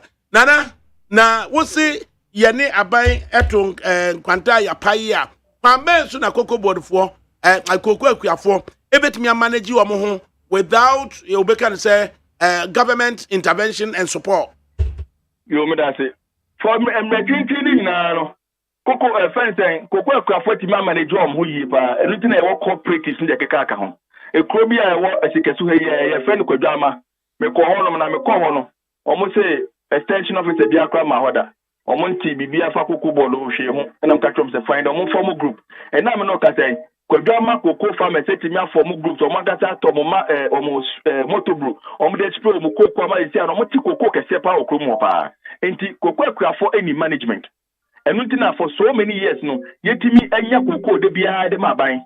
I buy negligence, and I may cocoa and say Ghana, a cocoa beba fama, I buy and say cocoa. Cocoa cranny be any one of my, not dream with down fine or better than cocoa no trebuke, Ebiana Bibia, Dako Kabibi, and a Mabibia day, Abanesa. Yaya Kayina, Tiawa, a Kriafu Betimia, Muyi, your cocoa bonnet, Yaka Santa Sadia, a Kachuchi Diababedahono, Yasha Parliament say unfair one. Now no monka. That's how Canada on Mutiaka. They've caused financial loss. They have to face trial because our sweat and the Jessica near them and they buy. And then it's our party. We will do a citizen arrest. We will go for them wherever that they are. If we say yes, nothing. And yes, hang. And may I take a John and Casa. What I bet ya say, Uba, na my Yarasabianti, Uba Shroba. Eh, Yapa, Yanumbino. Ye dia wo bebre o niam bebre ho enam e fa ne se be bia ye yemfo ene e kwan yanti losses ni niam bebre ba akati he ya common bridge keke ebuye ye bi ta cocoa board for say ayem bia no common bridge ebuye no o mati nya fix na so muti mi fix ye wow enti se ne ma wani mu nyina atre ese o mu ye nkofo a they are thinking of themselves because cocoa board budget ye crowd watchman labor bibia the count sika ne buy millions and millions dollars and pound sterling ye me say nfa so de be na cocoa akuafo ye ti nya so fa cocoa board so ye kan ne say egu a engu but answer na ebegu no ye dia ye di ne da so cocoa ni nti ye di ne da so ye be take over the place yanka se be manage ahwe se de be ya Ghana obi abeso ton cocoa obenya buy na timi aba ye no broni ana so bibini whoever that comes bia na ne betena se aye hye pepepe amokure na ede etinya ni sika bu no botom etimi ahwe ne ho ama na betimi akọ school amafo tonton mo nsa ase all because ne ba ko university ono so person ne ba ya crash ni cocoa scholarship scheme yenya cocoa scholarship scheme say who is managing the cocoa scholarship scheme?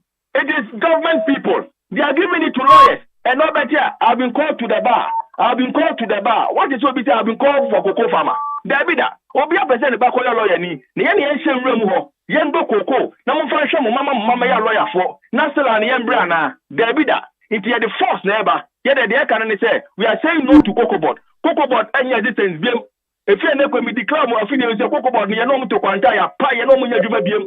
Yanga tanga be fa kwa be fa so a yen illegal activities so a e be bu Ghana mra so. The can say we need our freedom. A coin be a befa so be nya freedom no. Ye be fa sa kwa no so enya freedom aton your cocoa.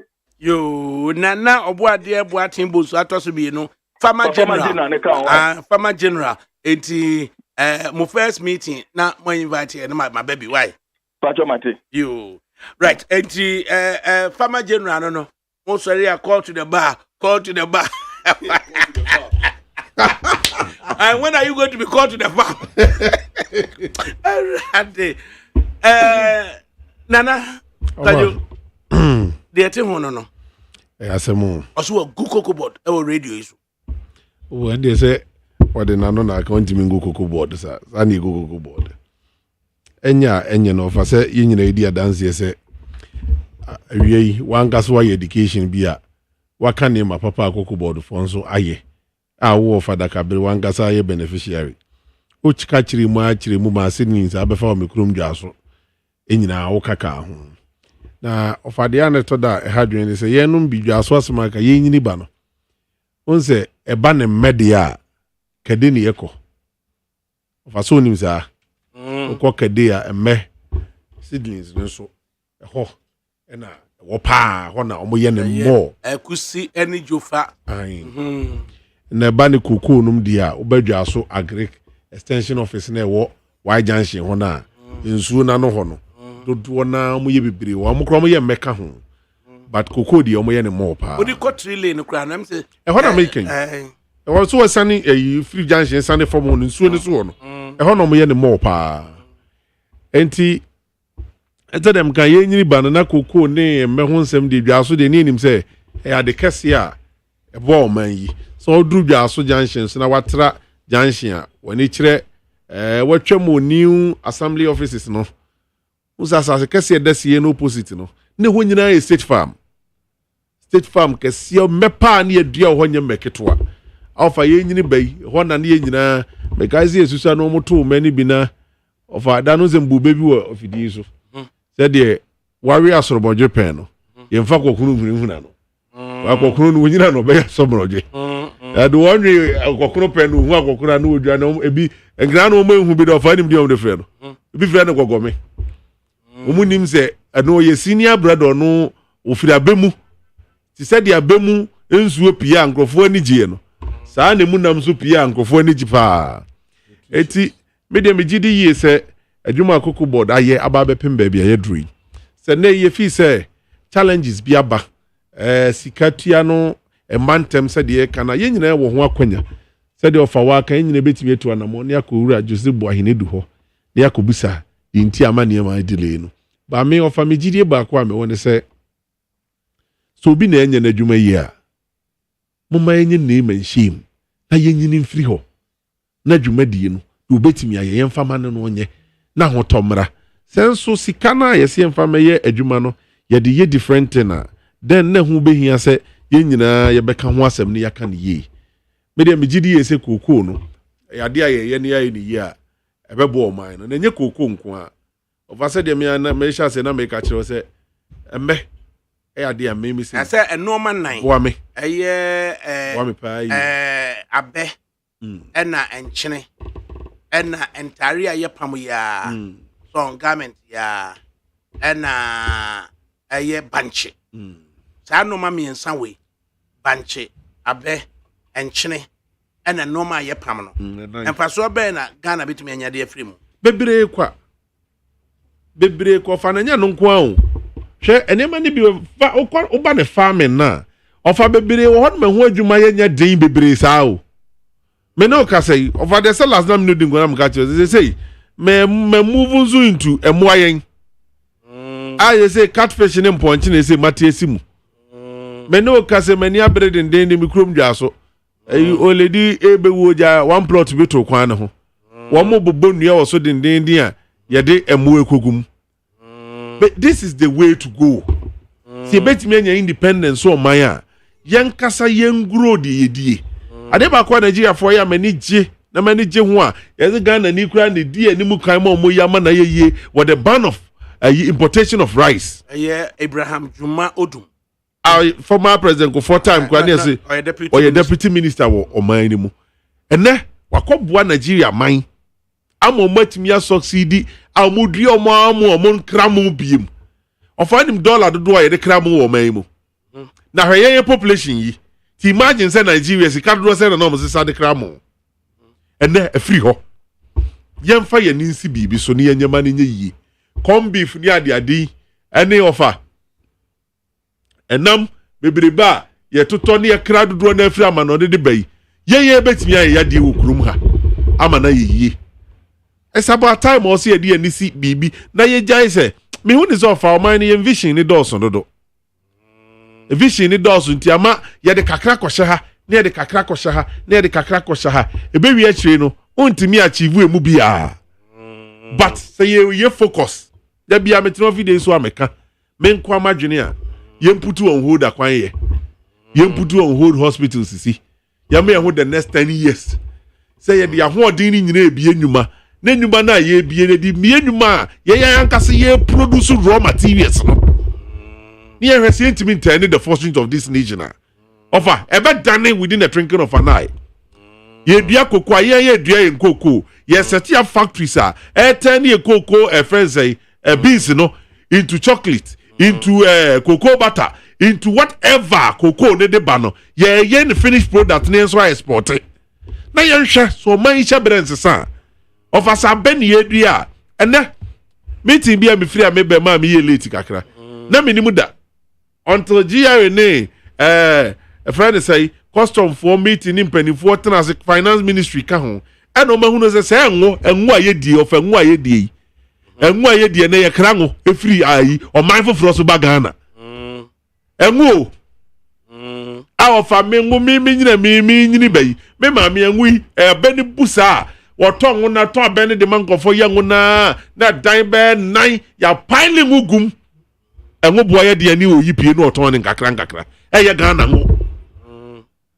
Enne ye kra ngo edi bo man mu a information etichen kra bo ni say eno enenne omodi bi of me kwa na minim da say anwa ye die ye de ngonso timi ya anwa na minim da minim kuba anwa ne ada we ba minim se nwa nkasa so ye timi di ya anwa ma ne ye yie ne wo mo anwa mo de ahomete me se be so free meeting na me ra ho o my konkuru te say Ghana ye woni ma we nyina achi ye kra ngonso.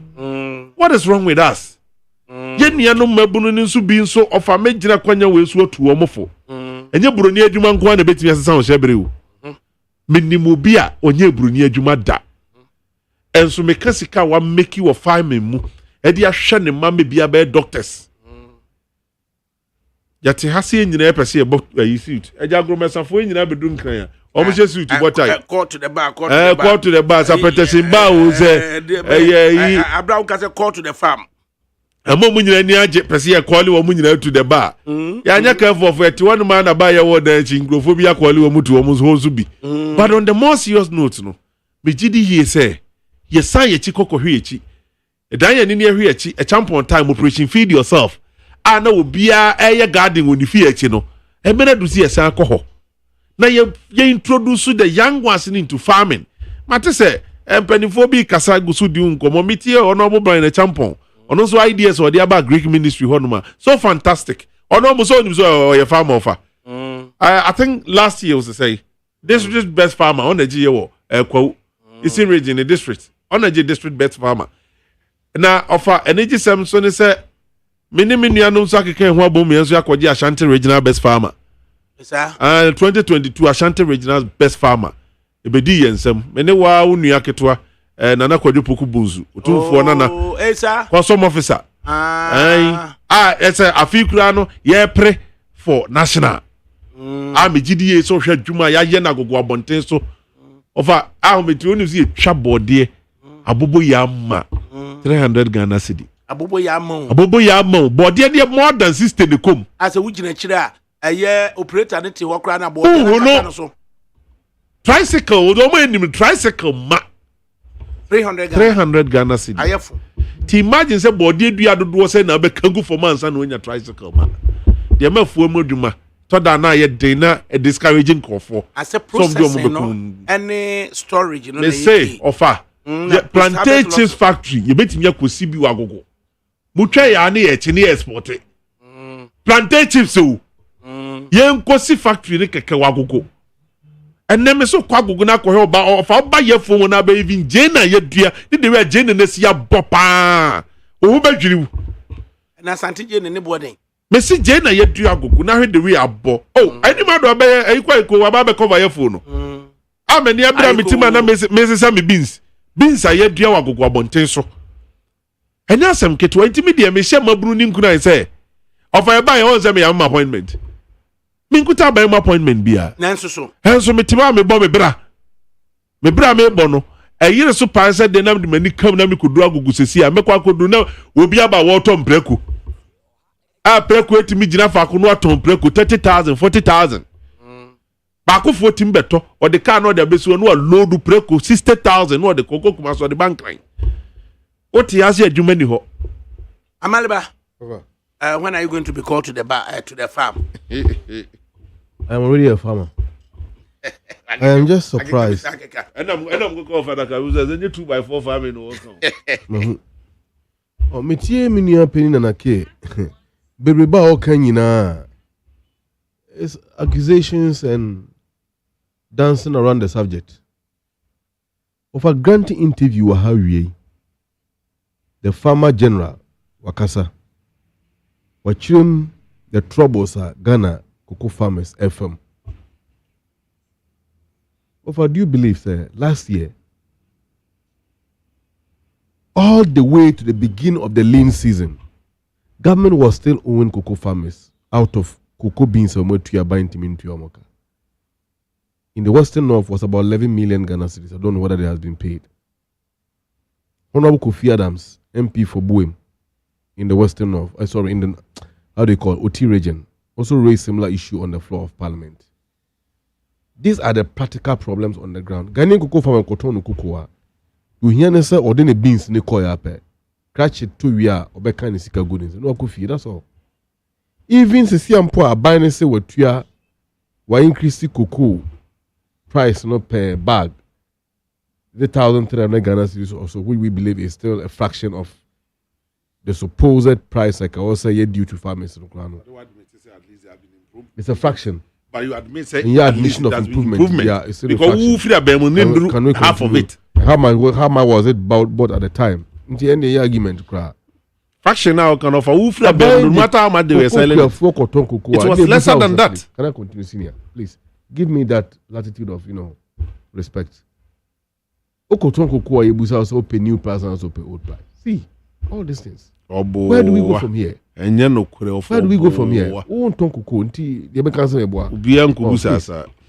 so far, the fundamental issue here is that cocoa farmers have not been duly treated by Mampeni Akufo-Addo government. That is it. MP Babem, the Kai 2016, even after we gave almost 70% of the world market price, Emma Cocoa for it, bonuses, almost free fertilizer and others. The then party in opposition didn't take it lightly. More than that. Now you are on the seat. What are you doing? Free fertilizer near the farmers. More you need everywhere. And then Cocoa Ball scholarship. Mostly free SHS. And then see, Kolako University now yeah Pamu because this university are withdrawing them because of their inability to improve on their learning. Why? Because the foundation of Munya is very weak. These are the challenges we are talking about. Obviously, and you cocoa rules in this AO. I will once again use Niam community. Ufri amanchem etra konfon konta obe mane wonsa nifa na okromu akodru betnase yema omolad post e the cables eto so kosi o betnase na omolad stop obedun kransa na mane wonsa nifa okwa bepi atase between or the saying Afoyo to Kofi Jame Mountain Kabia Forest Reserve and the Tisan Kronentem Ura Forest ni mu a wopie nkwani 9 kilometers. Yet the light post FM apie kopie Kofi Jame all the way to Mprechiri yet the can or the saying cables etoso am post near aka say yet the transformers be kokrumo not those communities no anyan kania. As we speak 7 years into Wampine Kufuor government rural electrification. How much more the other places? And here dancing grooms are from young Kania and Fatawana. Kauna aqua com mintabo chrome Yabuachi and others no munya and Kanibia and Fatawana. I am using that place no as just a fraction of the neglect of the cocoa farmers across the country because Niema Humponie, what about other places in here? No more quite so. Cocoa rule of the woman or buying a buyer or J. Cocoa rose in my stop here. Baby, wa na your mom first coat our say the bitumen. Etos no mu trouble road. A buying a season in so more your audit. Audit no more and a report na cocoa for or minister I say Ghana Cocoa Board. Why don't they bring the report for Ghanaians to see and interrogate it? Okay? These are the injustices the Ghana cocoa farmer is going through. And you know, many the farmer general many after all assassin the cocoa farmers in India cocoa na omudia no ayo omudia everything is being done by the farmers adia government no say oba beto ni otwa kuafo nika na yankoto ayeda from baby ebo to dwe eba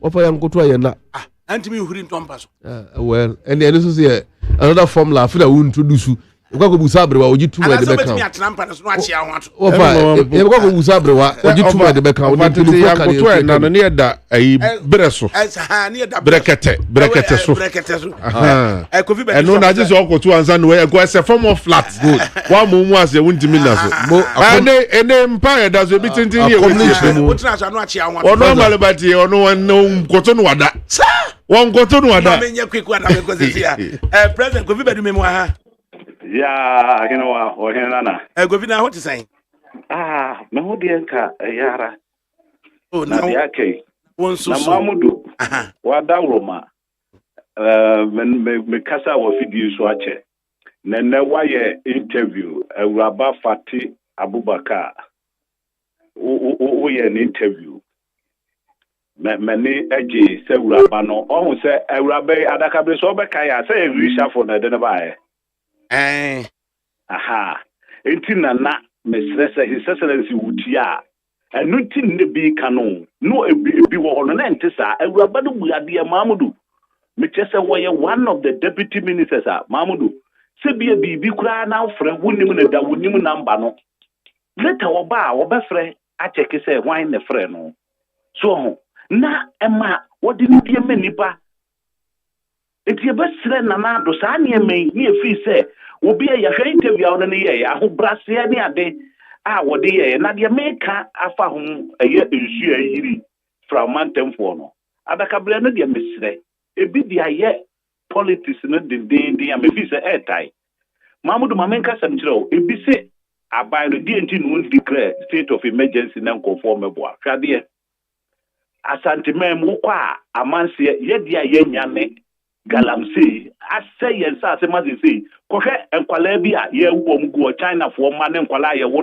na so baako ate ne nsa baako ni hɔ ɛne ade di nyina yɛnso yɛdeɛ no aka hɔ forever galamsey enti sɛ nsuo atɔ na yiri ne abie na kɔfa sɛm aba nyɛ saa ne yɛpɛ no baagye tumi kɔka sɛ abɛn ɛna ahɛda na wagyae sɛ wɔmpɛ sɛ wɔboa deɛ a Mahmoud na kam kakra kɔpem sɛ wokɔ amanse a wonim kɔkɔhwɛ deɛ ɛto yɛ wɔ hɔ galamsey yɛ a yɛhunu amane nti mɛserɛ sɛ nneɛma no bi wɔ hɔ a ɛnyɛ politics yɛnso gold hwɛ bo ase ɛkwan kora ɛde kɔ no ani hɔ yɛtu no wɔ asanteman mu saa ne yɛde abɛhwɛ the rest of the country ne yɛnso yɛho kyere yɛ wɔ hɔ so enti mesrɛ sɛ nneɛma no bi wɔ hɔ a yɛnhwɛ na deɛ wayɛ deɛ mfata no yɛntwena so wɔn fii sɛ obi na ayɛ biribi no wanka nkyɛ yɛntwena so na meyɛmfa nyɛ ɛnsae sɛ obi ahɛda nsuo a atɔ te sɛ nsɛrɛ si akufo ado wɔntumi ma nsuo sɛ nsuo ntɔ na mehɛda mentwi mfa framantemfoɔ so nti mesrɛ yɛhunu ne yɛnka ne saa na ma akyina bi ɛto baabifoɔ a nyɛ saa deɛ yɛde toto ho a amanseɛfoɔ ɛyɛ amanseɛ ne adanse ɔboase yɛnso ama ne a yɛhunu wofa mu a gold yɛ amanfoɔ tu sɛ yɛn saase yɛn kwala ɛsɛe yɛkum yɛ ho tantantae wokɔ a ɔma no nom wi adɛn daakye bia no nso bɛha yɛn nyame nhyira wo so right enti final comment Amalba ofa deɛ meka no sɛ aban no kokukuafoɔ ni ne yie koraa because ɛnyɛ nie na nkahwehwɛ ni adakɔ yi adɔm ne ka no asɛm 2016 aba yɛ kɔtoeɛ no yɛne na nkahwehwɛ ni na mo maba ne sɛ yɛbɛyɛ ne dɛn but ɛyamambo bɔne na kɔfa sɛ ha wɔ ne aba nti Ghanafoɔ anyi ntum na himfo na ebu sa amambo bɔne na yɛsɛ sɛ so wa wɔde tua wantimi anka amba kɔtɔ anyenkwan wantimi afa kɔtɔ anyenkwan yɛ ti sika so sɛ kɔm deɛ ɛkɔm da so ne yana wantimi amodi nti ehia no no man pene ku fado aban ne MPP wa modi na final comment anake of my final comment ani jesem ne sɛ ye nyina ya gye atomo sɛ anda man pene ku fado amambo yi mu ofa koko enye de aban ne ya ne sɛ ɔba beto koko no watu ya oka that is not true but aban no I involve ewo koko ni dua ni nyinimu ofa ADAKABRI so dia danse sɛ ye osan so etwa koko anamboa koko se etwa guye pacho ani di mu ye twa guye no allowances kakra de makuafo no saka de nya na me de maka ne hey na me be bisai ti sɛ unsaka wo de nenne wa hey me o studio hey ya so nkwan me de etia sɛ one day do onim ne sɛ former president Mahama Breson de na koko no kuafo yo ma de awi a ni abayato no atu omuka under this government entisa afuo ni yankasa ne ho bambo nyina hia ban no enti mpo yetwa okoko agu a wuni koko no a yasan dua foforo ma of all the foforo wa na adua seedlings no one now yeah that mean he was not even for the conversation from the beginning no o ending as okay no so for the good thing is that ye nyina agye atum say ban we ibreso koko no ho ye ehun adwuma ye se benyini se beso ofrisi adua ye besi atese koko bodeka certainly nye koko bod nkwan no fanso omdeka but the nije sem ni se omde ye nso omde ye adwuma okay ye hu ofom adwuma bay ye hu ofom koko yamba asida empama nanake of the MPP asida enka emma eye amaliba of the NDC ADAKABRI Mahmoud Osima peniko je damiado ene magjero sajima ene na PFRE na DBC abontre eye abna prima bankro ene na ya safo na social media handles yapon mamen wese Mr. Ura Kwakukuma CEO Special Offer Groceries Limited okay me wishing a happy birthday kasi pa and then the birthday no my birthday is my baby birthday party over mamen sumen wish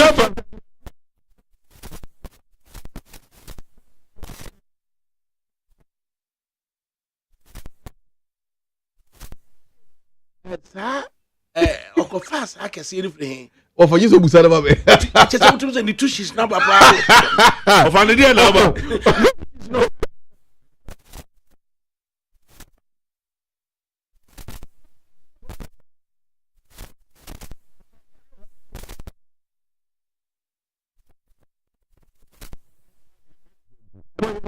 Mago.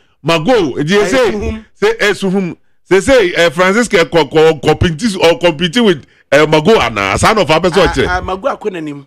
Mago akwenanim. And Francesca de Mama Kambu tia we de na de.